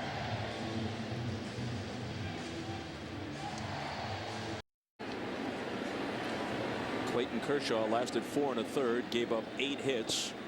5 runs, 4 of them earned. He's responsible for Holiday, who's at first. And Joe Torre apparently will use Justin Miller for just the remainder of this inning. At least that's the plan, because there was no double switch, and the pitcher spot starts the Dodgers 6th. We mentioned that we had spoken with Joe Torre between innings, but events of this inning kind of obliterate what we talked about, because we were talking about Kershaw and whether he could make it through the inning, and now we have the answer. And here's a balk. And part of what we talked to Torre about was his evident disgust with his team's lack of fundamentals at times and sloppy play, which isn't just about tonight. It's reared its ugly head at various times during the year, and it has frustrated Joe, although he's very careful about not calling players out publicly. So Miller comes in, and what's the first thing he does? He balks. Now his 0-1 pitch to Molina. Bouncing ball to third. Blake short hops it and throws him out. And of course, Joe got spoiled when he took over the Yankees, because he had a team there. I mean, I still look at those, particularly '98 Yankees, when you had O'Neill and Paul O'Neill, Tino Martinez, and Scott Brocious, and Joe Girardi. And these guys were veterans that played the game or didn't make mistakes. It's not always how many games you win, but how many you give away and you lose. And that's what the Dodgers have been guilty of. Miles is 2 for 2. Switch hitter turns around about left-handed, but they'll walk him intentionally with the pitcher spot up next. Kind of a turn the page night for Clayton Kershaw. We know we didn't see the best of him tonight, because when you look at his stats coming in, he's much better than he showed us. He slammed his glove against the wall as he entered the dugout, obviously not pleased with himself. But the Dodgers in general are very pleased with him, not just his talent, but his demeanor and his willingness to apply himself. Joe Torre has told us about Kershaw's interactions with Sandy Koufax and how the kid was just like a sponge. Sure. And nowadays, by rushing kids like that up because of necessity, you know, with expansion and so many more teams, they don't really get a chance to develop to their full potential in the minor leagues like pitchers did years ago. It's kind of on-the-job training in the big leagues.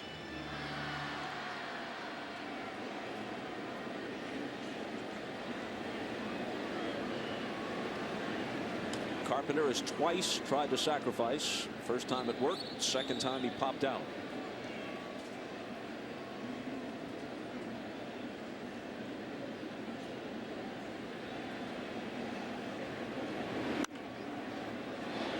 Roll it a second. DeWitt finishes the Cardinals in the 5th, but they tack on another run and chase Kershaw, and it's 5-1 after 5 in St. Louis.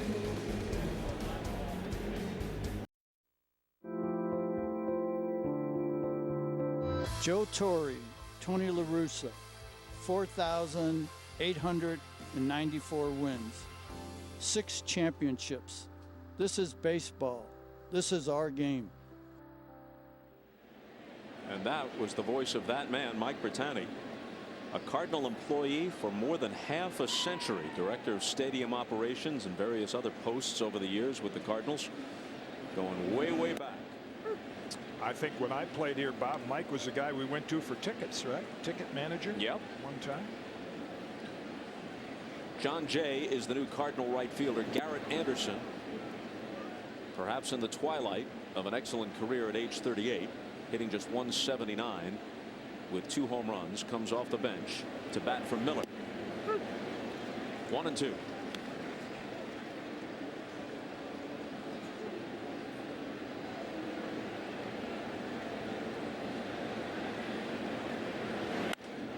He whacks it, but it's foul.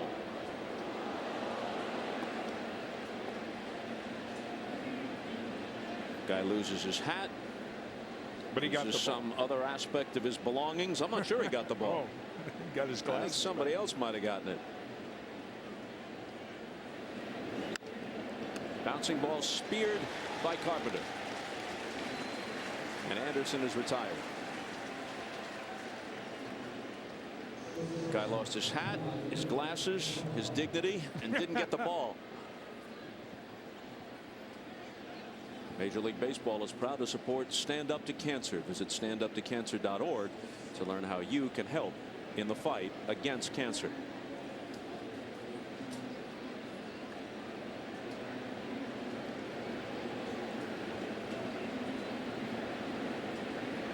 Furcal, who was a late add to the All-Star team, sizzling as the first half came to a close. 0 for 2 tonight.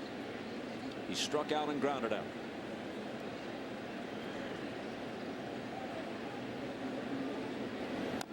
We're talking about the weather earlier. Temperatures were in the mid-90s during the day, exactly 90 at game time, which is very hot, but it has been warmer here for sure at other times, especially when there was artificial turf on this field. On a 100+ degree day, it could literally get to be 130, 135 on the field. And you were talking about that 66 All-Star game, which was before they installed artificial turf, but still it was something like 105 degrees. It was 116 on the field. Whoa. People were passing out in the stands. Hit hard, but Pujols backhands it, and Carpenter covers for the second out. Anyway, our buddy Bob Uecker, who spent some time with the Cardinals and has been under the weather of late, and we send our best. We know he's a regular viewer of MLB Network. Anyway, Ueck, Mr. Baseball, was inexplicably not selected for the 66 All-Star game. It's probably Can't understand why. Probably hitting somewhere around his career average of 200. So anyway, I asked him what he did that day in St. Louis. He said, they let me be part of the concession team. I said, oh, really? He said, yeah. But wouldn't you know it, just my luck. It was 105 degrees, and they gave me hot chocolate. Yeah, it sounds like you. Sales were slow.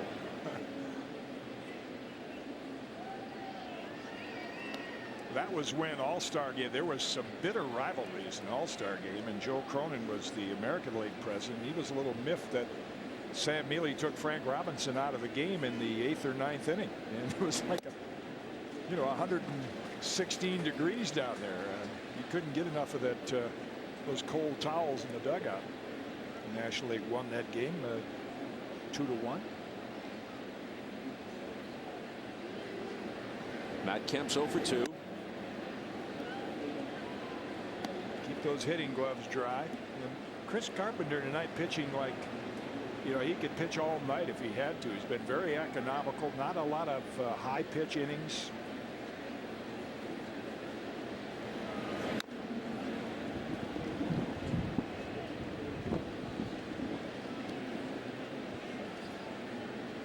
Dave Duncan, the noted pitching coach who does such a great job wherever he goes with Tony La Russa, resurrecting guys that might have problems. Think back to Dave Stewart with the Oakland A's, and now here in St. Louis. And he gets count on his 76th pitch of the night. So he's logged 6 innings. He's yielded only 2 hits, and he leads 5-1.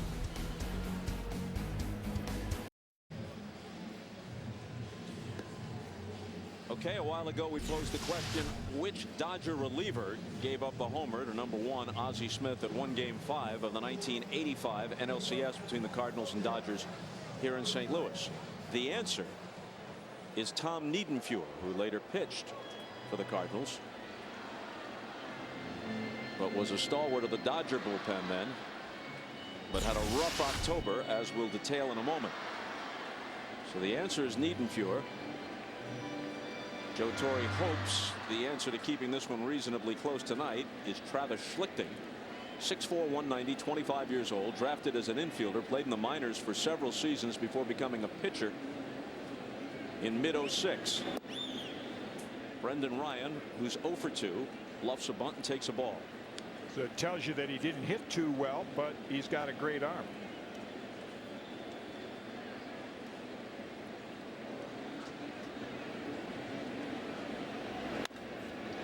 Bounce to third. Blake has it, whirls, throws, gets him. Let's rewind the tape. Hall of Fame shortstop Ozzie Smith, Hall of Fame broadcaster Jack Buck.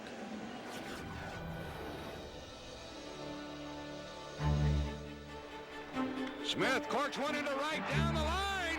It may go. Go crazy, folks. Go crazy. It's a home run, and the Cardinals have won the game on a home run by the Wizard.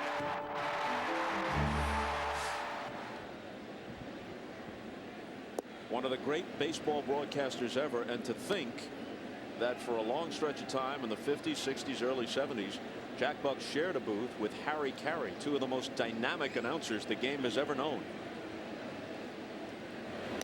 You know, we have a lot of graphics in baseball, graphics for people that are not familiar with that. The little things we put up on the screen to say he had 6 doubles in the last 30 at bats. That was one of the most timely graphics.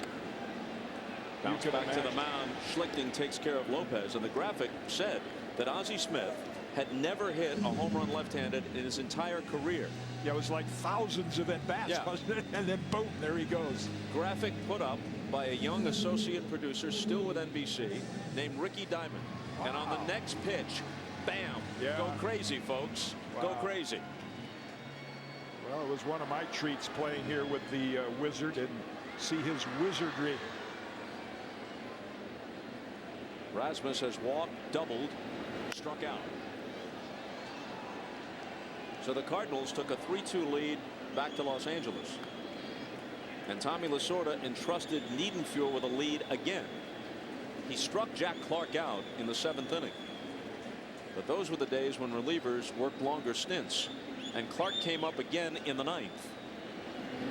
And Niedenfuhr was victimized again. We'll get to that perhaps as the game moves along. But Schlichting, in contrast to Kershaw and his successor Miller, makes quick work of the Cardinals in the 6th. The first time the home team has been retired in order tonight, and they still lead at 5-1.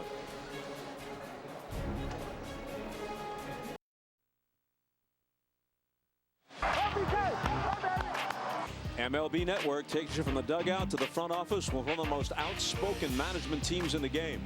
Jerry Reinsdorf, Ken Williams, and Ozzie Guillen star in an MLB Network original series called The Club. It premieres Sunday night, 9 Eastern, 6 Pacific on MLB Network. And with that group, especially with Ozzie, there's no telling what might happen. I'll tell you, the White Sox, I thought this spring that they would be pretty good this year, and they were like. Andre Ethier dumps one into left. Holiday skids, tries to grab it, but can't. It falls in safely, and Ethier, who homered his last time up, opens the Dodgers 7th with an opposite field single. It's just their 3rd hit, and Ethier has 2 of them. Well, it's a nice effort by Holiday, and he tried to sell it You can see him with the glove palm down. There's no way he's going to catch it before it hits the turf. Tried to sell it to the umpire. Nice effort. Yeah, the White Sox I thought would be good. It looked like they were ready to unload Konerko and a lot of players, and now suddenly they've come back again tonight to take the lead over the Twins and making a run at winning that division. Carpenter had set down 8 in a row before that hit by Ethier. Now here's Ramirez with Loney on deck. I am not a huge fan, generally speaking, of reality television because most of it is anything but real and about 90% of it is monumentally stupid and an utter waste of time. Nonetheless, this has a chance to be a true reality series. If you want to talk about somebody who's completely uninhibited, your guy is Ozzie Guillen, for better or worse.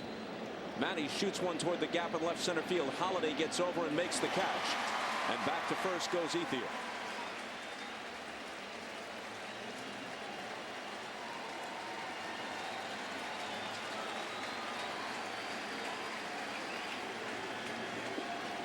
And folks, you can visit the official online shop of Major League Baseball and browse the largest selection of official gear for the whole family. Get your gear from the official source, the official MLB.com shop. Accept no substitutes. I never thought of Ozzie Guillen as managerial material, but when I went to visit the Marlins the year they won the World Series several years ago, Jack McKeon, one of my minor league managers, brought Ozzie in. He was one of his coaches. He said, this guy is going to manage in the big leagues. He really knows the game. And Ozzie has done a great job since being in Chicago. There you see the pitch count and how every inning is pretty even. 13, 14 pitches an inning. Loney's 0 for 2. After this half inning, we're going to have a diamond demo from the studio back east. Mitch Williams will take a closer look at some of what Clayton Kershaw did tonight. And the guys back in the studio walk across from Studio 3 to Studio 42 in that miniature diamond and demonstrate something. It's usually an insight into the game you otherwise wouldn't get. Exactly. And obviously sitting back there, and they could see what maybe a lot of the same things we saw tonight with Clayton Kershaw. Be interesting to see what Mitch has to say. Studio 3, so named for Babe Ruth. Studio 42 for Jackie Robinson. I've been lobbying for a third studio for the overnight, and it should be 24/7 for Willie Mays and Mickey Mantle, and to designate what MLB.net is all about. Yep. Baseball 24/7. Very good. Yep. Of course, the fact that it would just cost a few more million to clear the place out and build a third studio isn't my concern. I just give them the idea. How they execute it is up to them. The 1-1 pitch.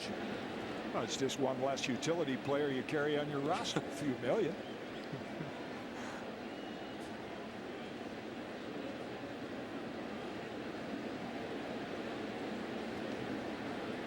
Until you find out we have to put you on waivers in order to finance it. Well, I've been there before. Trim the roster. Back to Carpenter's pitch count, and that's why, you know, I'm like a dog with a bone just shaking my head. I can't buy into the pitch count. But a night like tonight, so economical. If they can keep him hydrated, I mean, you throw the pitch count out the window. He's not to 90 yet. No. And truth be known, another reason why the pitch count is ridiculous is it's not really your arm, it's your legs. It's your legs that you begin to feel the fatigue in as a pitcher. This will be his 86th pitch. Possible double play ball. There's one. The throw pulled Pujols off, but he applies the tag and they turn it.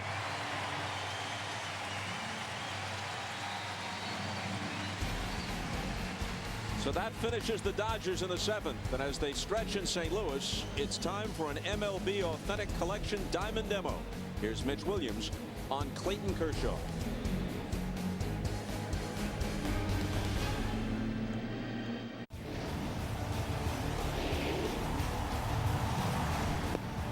All right, welcome inside Studio 42 for this MLB Authentic Collection Diamond Demo. This demo is going to have to do with Clayton Kershaw and his windup and his slide step. I hate the slide step because I think you sacrifice stuff in order to get to the plate quicker. We're going to look at some video here of Clayton Kershaw out of his windup. You watch right here, gets up, gets back, 92-mile-an-hour fastball on the inner third. Now we're going to look at him in his set position. No leg kick, slide step, still managed to throw the ball downhill, 94 miles an hour. The thing that he does really well, he keeps his hands high, gets them apart, and stays back long enough to throw the ball downhill. If he can do that when you're young and you're strong, you do it. That is our MLB Diamond demo for tonight.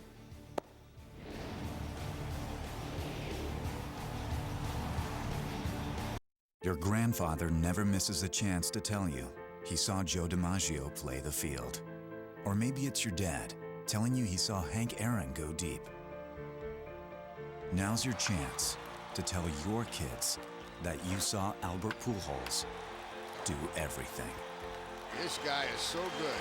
Unbelievable play by Albert Pujols. This is beyond living history. This is beyond baseball.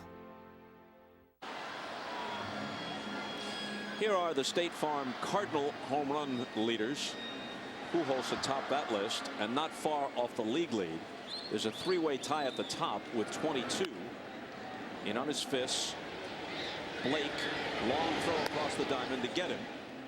Joey Votto of the Reds has 22. Adam Dunn of the Nationals with the same number. And the Brewers, Hart of the Brewers, hit his 22nd tonight. So three have 22. Albert is one behind.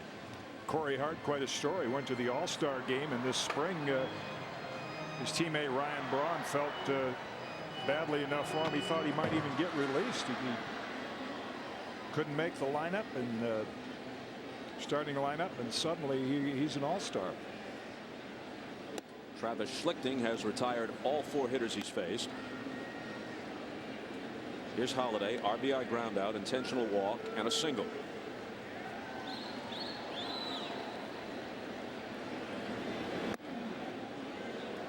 We mentioned in the open a good start by the Cardinals.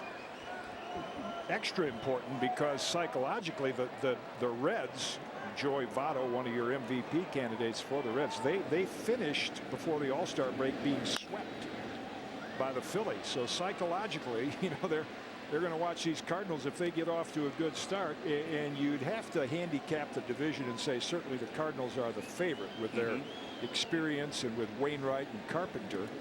The Reds have been a nice surprise so far, but can they maintain it?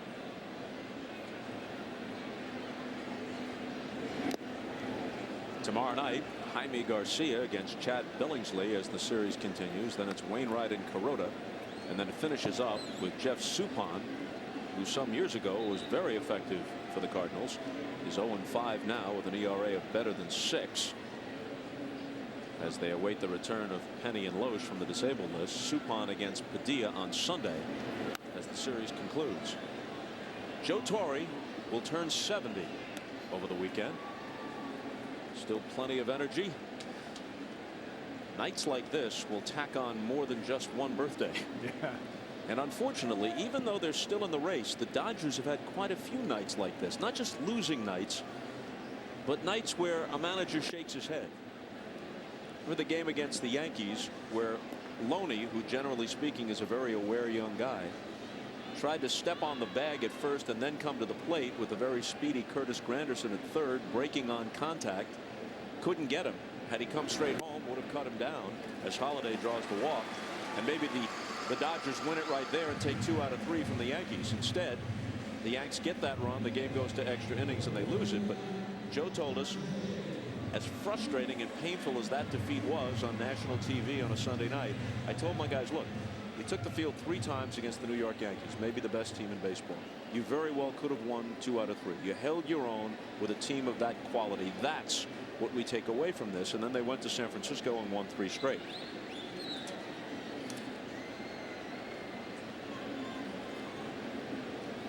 Holiday is Schlichting's first base runner. This is John Jay's first at bat. He replaced Alan Craig in right field an inning ago.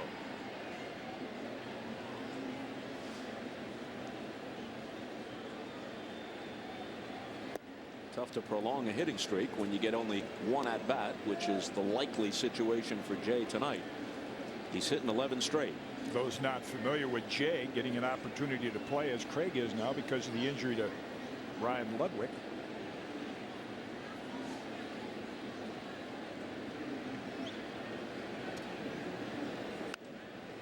And your story about Joe Torre, it points out the difference in two great managers, Tony La Russa and Joe Torre. Tony is, pays attention to matchups. The scientific part of matching, I think, of managing. I think what Joe does so well is just what you said. He doesn't panic. He's always there to encourage his team and keeps them on an even keel. That was particularly effective for him in New York, and I think it does him well here, particularly with a lot of those players you referred to are still young players. Kemp, Loney, Ethier.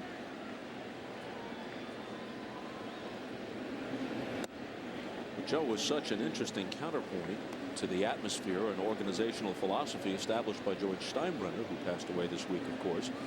It was often said, and accurately, that Steinbrenner approached baseball with a football philosophy, but you play 10 times as many games, and no matter how much you want to win, you can't approach individual baseball games the same as you do individual football games.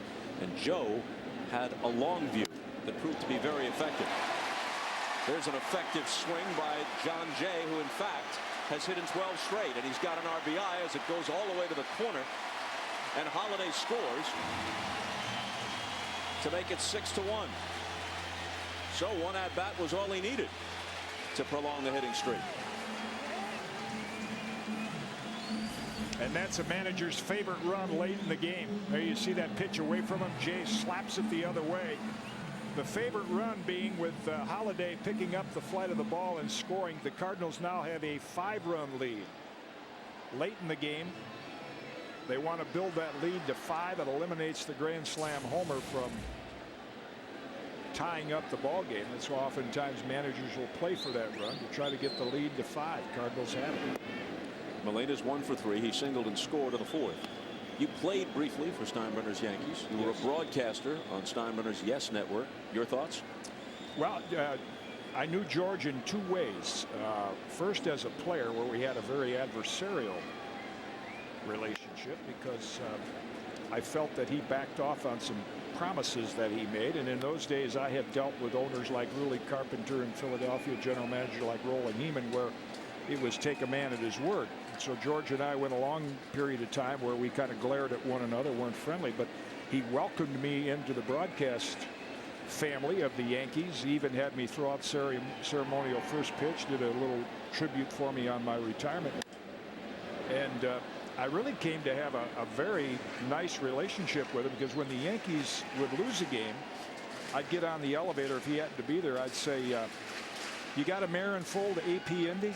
That's racehorse talk. Right. And right away I would get him talking horse races. He used to let me use his box at Saratoga. And so as a broadcaster, he was always very supportive of me for telling it like it is, and I developed a nice working relationship with him. This one is bounced toward the middle. DeWitt can't flag it down. It's an RBI hit for Molina. Jay scores, and the Cardinals pile on at 7-1.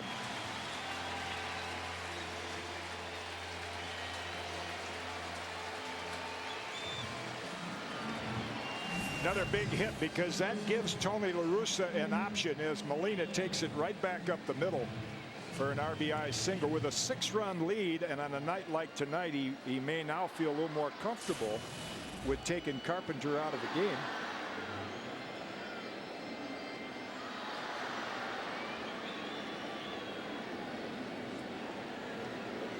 Here's Aaron Miles, a couple of singles and an intentional pass. Schlichting retired the first 4 hitters who faced him. Then he walked Holiday. Jay doubled to the opposite field. Molina bounces an RBI hit up the middle. So the Cardinals have scored twice in the 7th to make it 7-1.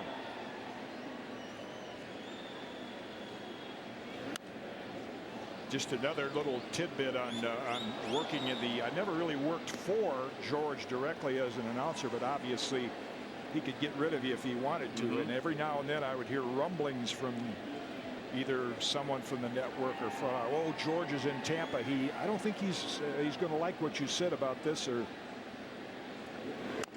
whatever it might be. And when I would see him in person, I would say, George, I understand that you were a little upset about I was promoting a first win for a young Oriole pitcher at one time. And he said, I'm never upset with what you say. I appreciate the fact that you tell it like it is. And I think what that told me is that some people are a little, you know, maybe paranoid about how he might feel. But he supported you if you stood up for what you believe. And like a lot of larger-than-life figures, as Miles goes down swinging, first time he's been retired tonight, and Carpenter will in fact bat, and therefore we assume come out and pitch the eighth. Like a lot of larger-than-life figures, they'll respect you more if you stand up to them. Right. They will push you around to the extent that you allow them to push you around. No question. Carpenter swings on the first one, and that's foul. Obviously, you don't have to be a saint. You don't have to be perfect to be a titan. He was a titan. You mentioned flawed, complicated, but in the overview, one of the most significant executive figures in the history of baseball. No question. And you mentioned Bill Madden going to the Hall of Fame as a writer this year. Bill just wrote the best-selling book, The Last Lion, about the life of George Steinbrenner. And this was always a Steinbrenner character trait and became even more true in the latter stages of his life. He always wanted to reconcile past disputes, maybe past mistakes and injuries he'd inflicted. He always wanted to make it right, ultimately, at least as he saw it. Bring somebody back into the fold, make it up to them if he'd been unfair to them. He's always trying to balance the ledger. Yogi being a prime example. Yeah. The left-hander George Sherrill, who's been hit hard of late, is in the Dodger bullpen. Carpenter whacks it down to Blake, who's had a good night in the field, and he throws across the diamond to get the Cardinal pitcher. But St. Louis tacks on two more in the seventh, and they lead it 7-1.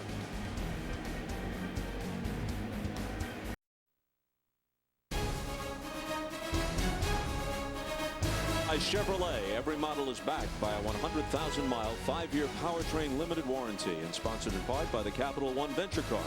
What's in your wallet? And by Verizon. Introducing the Droid X, the next generation of does. I have no idea what that means. I just dutifully read it.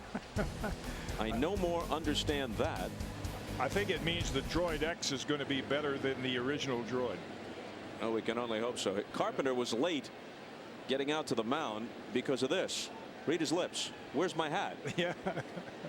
Doesn't know where the chapeau is. Has to go back down and get another one.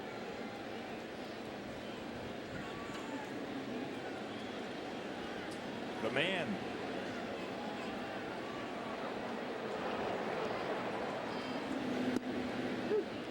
Casey Blake, line to left, struck out. Starts it for the Dodgers in the 8th. They trail by 6. Carpenter has allowed them only 3 hits through 7. One of them a home run by Andre Ethier in the 4th. That's the only run. And trainer Barry Weinberg, along with the Cardinal training staff between innings, have also been using the ammonia towel, a lot of liquids to give to Carpenter. Years ago, on nights or days like this, we started drinking Pedialyte, which is what they give infants to replace the electrolytes. You used to go and guzzle water, and that's not real good, cold water, as you begin to get some cramps. But now they have you see them taking some deep breaths. Since I have no real recollections of my infancy, what does Pedialyte taste like? It's salty. Yeah. Yeah, it doesn't. Don Seager, who was a trainer for the Phillies before that with the Yankees, he's the one that first started doing that, but it was supposed to replenish the electrolytes, whether it did or not. Has Gatorade-like qualities, right? Yeah, without the sugar, I think. Yeah. And as you saw in the dugout with Carpenter, everybody gets tired. It's how quickly you recover. And that's why tonight the difference in the two games, the two pitchers, as you see Carpenter register another strikeout. You know, he's got off the field in a hurry, and his team has scored enough runs to give him plenty of time to recover between innings. 5th strikeout for Carpenter. We're not going to leave you hanging on that 1985 NLCS. After Tom Niedenfuhr, and that was the answer to the trivia question, yielded the game-winning homer in the bottom of the 9th in Game 5 to Ozzie Smith. He had another chance in Game 6. And pretty soon we're going to cue up the tape for the top of the 9th at Dodger Stadium with Jack Clark on the mound and the pennant hanging in the balance, and Niedenfuhr trying to redeem himself. Jack Buck will again be at the mic, and we'll watch and listen in case you don't recall what happened then. Martin is twice grounded to second base.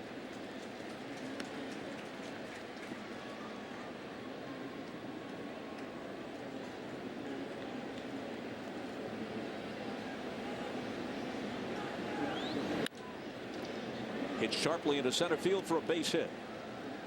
All right, here we go. Tom Niedenfuhr on the mound. Jack Clark at the plate. Jack Buck at the mic.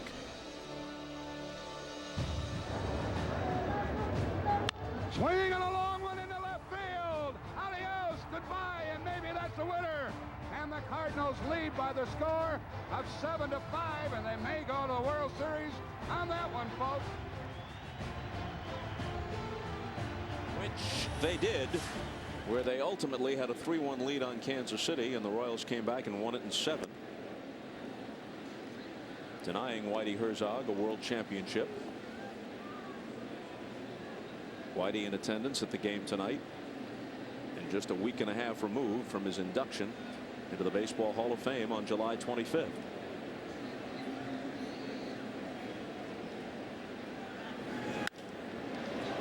This ball is well hit by Blake DeWitt to center field. Colby Rasmus backtracking to make the catch, and that's the second out. And let's close the circle. Where is Tom Niedenfuhr now?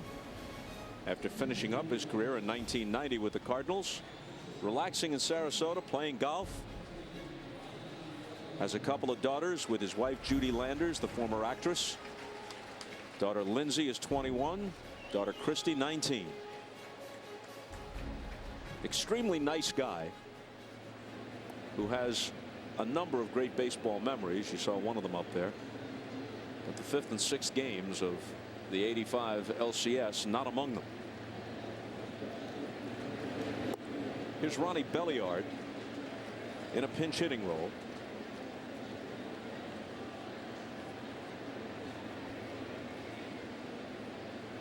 He's hitting .222 with a couple of homers.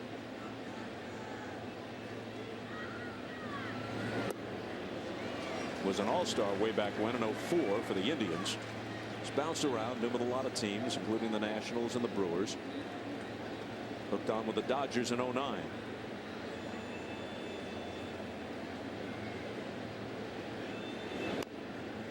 Noped foul, still 0-2. Boy, nothing wrong with Carpenter's curveball tonight. Talked at the start of the game, the ineffective starts he had after getting hit on the forearm of that line drive, but that's been the difference in the two starters. Kershaw's curve, kind of a tumbler, no good spin on it, and Carpenter just the opposite. Get ahead with a fastball, polish him off with a curve or the cutter.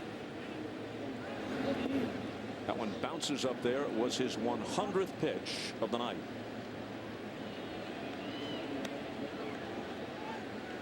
Yeah, you see a little fatigue there, but I think he's got that pride, and he's driven to say, you know, let me give the bullpen a night off and, you know, and finish this game off. He hasn't had many stressful innings up till now.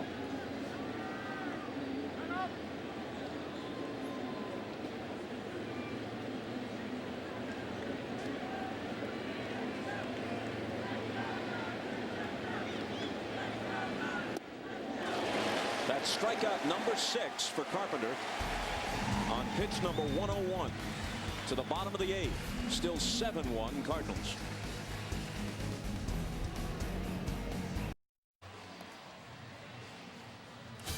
It's all of baseball all night long on MLB Tonight, coming up right after the game.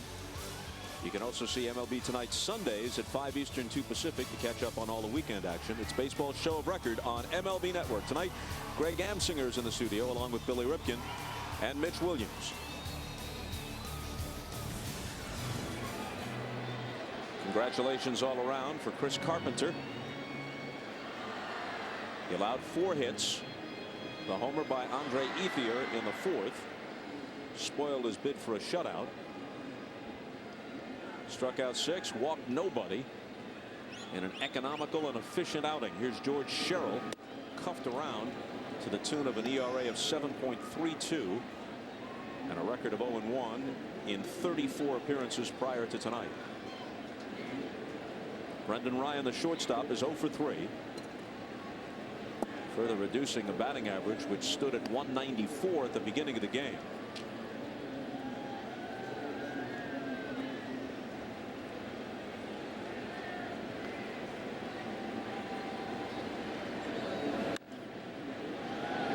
Popped into shallow right. Ethier lopes in for the first out on the Cardinal 8th.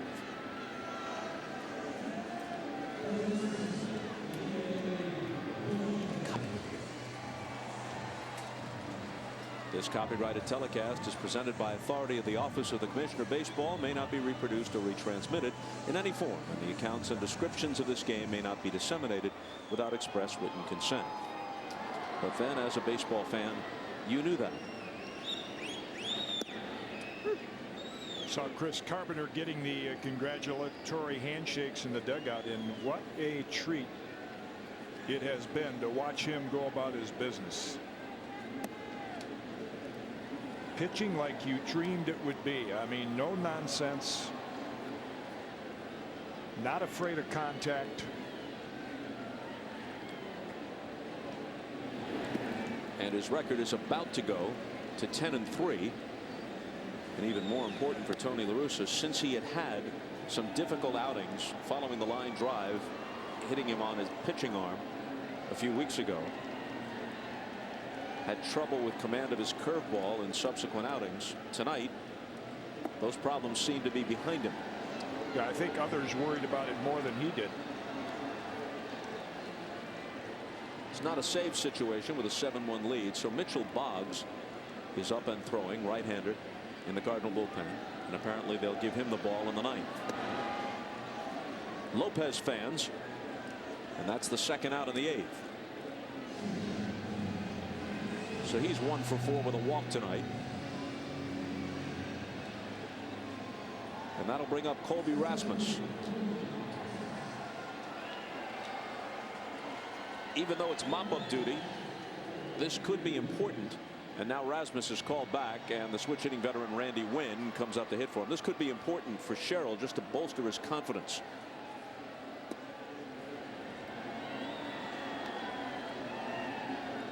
Yeah, Bob, you mentioned how he's been getting cuffed around, and he's been a pretty effective reliever in the past. So Dodgers giving him a chance to see if he can find something. He was the closer for a while with the Orioles, and had some good moments in the past with the Dodgers, but not of late. The crusher was when he gave up the game winner to Cano, that Sunday night loss to the Yankees a couple of weekends ago. Randy Winn at the plate, started the year with the Yanks. Let go, latched on with the Cards.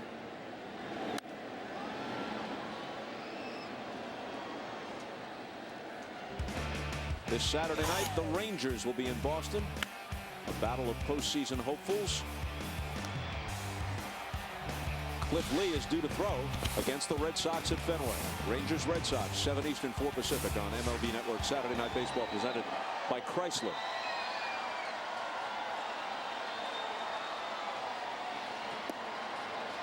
Full count to Randy Winn. Did Cliff Lee set a record for most different uniforms in a 12-month period? This is his 4th now, right, with the Rangers? You know, in modern baseball, I doubt that that's a record, but it's still noteworthy, especially for a pitcher of his quality. Pinch hit single for Randy Winn. He was with the Indians, not far removed from a Cy Young Award, then with the Phillies, helps get them to the World Series, wins twice against the Yankees, then to Seattle. They think they put together a contending team. It doesn't pan out that way. Off to the Rangers at midseason with a chance to return to October baseball, and they have to be looking at the fact that Cliff Lee has had success against the Yankees and the possibility that if they're going to get all the way to the Fall Classic, they might have to go through New York to do it. Well, Sherrill was within one hitter of working a perfect inning, and Wynn took him the opposite way for a base hit, and Torrey takes him out. John Link is coming in, and we're stepping aside for just a moment.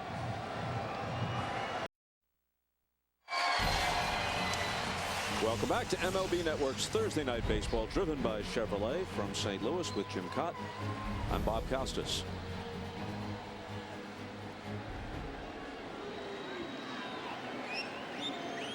John Link gets to face Albert Pujols, trying to finish the Cardinal eighth. There are always subplots. So here's a 6-run game. Doesn't seem to mean that much to the outcome, but it meant something to George Sherrill that Randy Wynn just managed to go the opposite field, get a base hit. So instead of getting a perfect 1-2-3 frame in the books, he's removed. Link comes in, and Sherrill's left to think about it at the hotel tonight. You know, that's a good point. I was talking with the guys in the pregame show tonight about the influence that Johnny Sain, great pitching coach, had on my career as well as many others. And I remember John saying in the 60s, you know, finding a pitcher that can just pitch a 1-2-3 inning is going to be important in this game down the road. I said, you got to be kidding. Just one inning? Well, like you said, if Sherrill finishes that off, he can say, well, wow, I finally got a clean inning under my belt. There's something to build a little confidence on. And we know from reading box scores these days, boy, if you have a pitcher that you can run out there in the 7th inning or 8th inning that can give you a 1-2-3 inning, he's very valuable, and he can make a lot of cash. Pujols cuts and misses, full count to him. He has a single and a double as part of a 2-for-4 night. Next week, Royals, Yanks.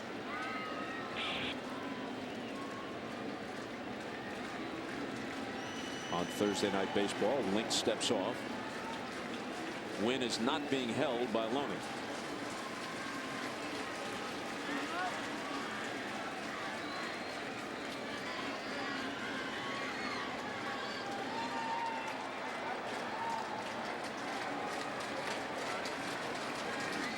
And there he goes. And the third hit of the night for Albert Pujols. Solid single to left.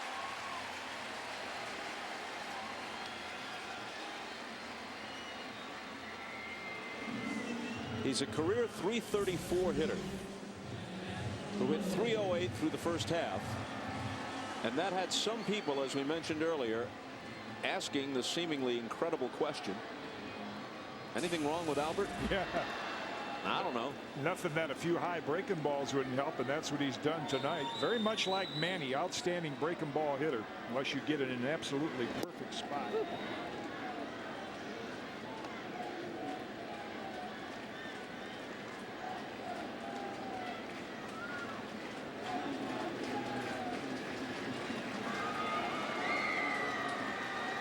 Two on with two out, and the 0-1 to Holiday.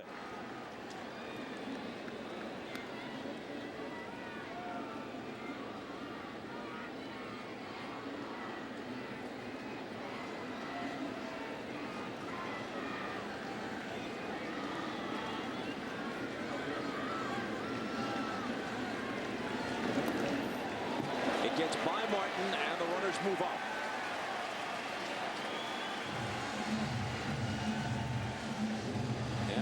The scoring. By the way, if you look at Russell Martin, a lot of fans outside Los Angeles ask if his name is Russell Martin, and that is his first name. Russell is his first name. What's with the J? His mom's maiden name was Jensen, and that's a tribute to his mom, the J. Martin. Interesting. Scored a wild pitch.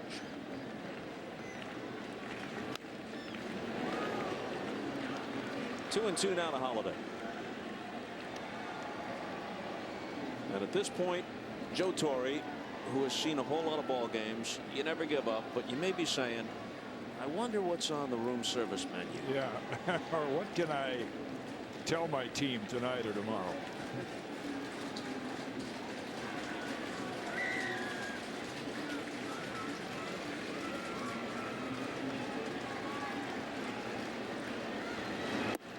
Yeah, the Cardinals have one team to beat. I mean, that's basically a two-team race, Reds and Cardinals. But the National League West, that's going to be an interesting September. With the Padres, Rockies, Dodgers, and with the pitching, don't even count out the Giants yet. Line drive right at DeWitt, and the Cardinals strand two. Yeah, the only team that's out of it in the National League West is the cellar-dwelling D-backs. Boggs is coming in to try to put the finishing touches on a Cardinal win.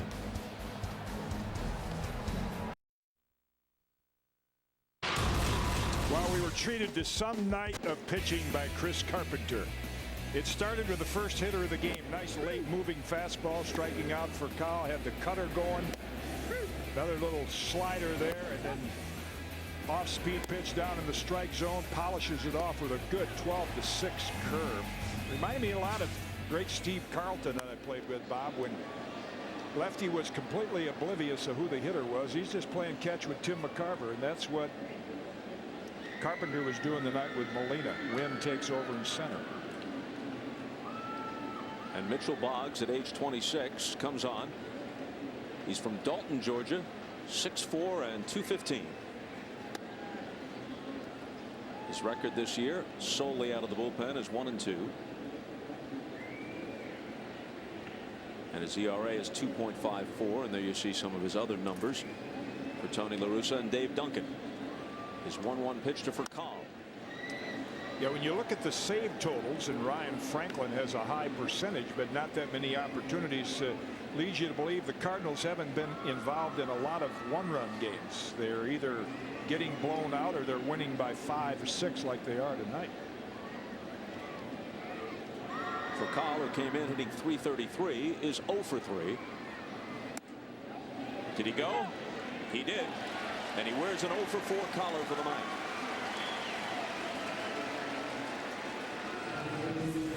Well, we have a chance. Well, first a look at this. Close, but they say he committed himself. Tomorrow night, MLB Network will check in on the Yankees and the Rays from Yankee Stadium. 7 o'clock Eastern, 4 Pacific tomorrow on MLB Network. The attendance tonight, 41,771. That's just about 2,000 shy of capacity at the new Busch Stadium. Visual confirmation of what I just told you. Rays, Yankees, or perhaps Rangers, Red Sox. We'll find out tomorrow night. Contenders all. One of those 3 teams isn't going to make the playoffs in the East. Yankees, Rays, Red Sox. You could make a case that they're the 3 best teams in the league. One of them's going to be on the outside looking in. Well, you can make a case for the Rays having a great collection of young athletes, position players. But beyond David Price, is their pitching going to be good enough to compete, particularly when the Red Sox get Beckett back at full strength?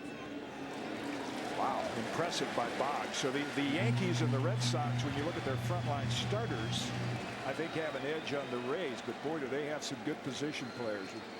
Crawford and Longoria leading the way. So Boggs has come in and notched a pair of strikeouts for Colin Kemp.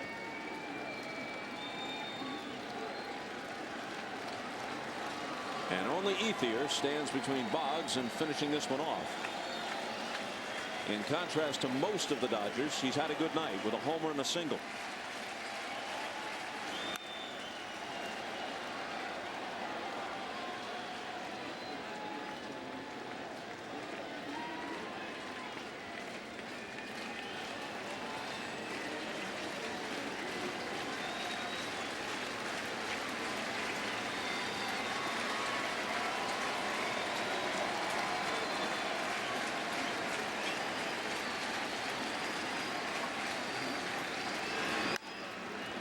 In the air to center. Wynn just in the game. On the run. to the track for the catch that finishes it. Carpenter wins his 10th. He goes to 10-3. Kershaw, the loser, is 9-5. 7-12-0 for St. Louis.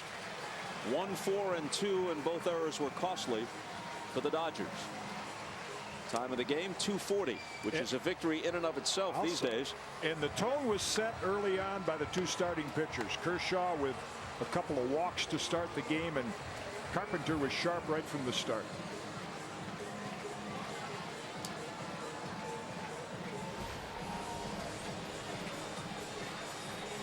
Three hits for Albert Pujols, which hardly draws much notice. Just Albert being Albert. Standings now in the Central, and I must admit I don't know what the Reds are up to at the moment. They're off tonight. They're off tonight, so yep. There you go. So the Cardinals will go to sleep a half game back of the Reds, who had a bit longer All-Star break than some teams. The Dodgers lose a half game to the Padres for the moment and drop to 2.5 back in third place, with the Rockies between LA and the lead. So next week on Thursday Night Baseball, we'll have the Kansas City Royals taking on the Yankees in the Bronx. In the meantime, there are games on Friday, on Saturday. You'll sort it out. Anyway, 7 Eastern, 4 Pacific next Thursday. Tomorrow night, here we go on MLB Network, an AL East showdown in the Bronx. The Yankees and the Rays, 7 Eastern, 4 Pacific tomorrow. And coming up next, you can keep it here for MLB Tonight with a rundown of everything that's happened today throughout baseball. For Jim Cott, I'm Bob Costas. So long from the banks of the Mississippi.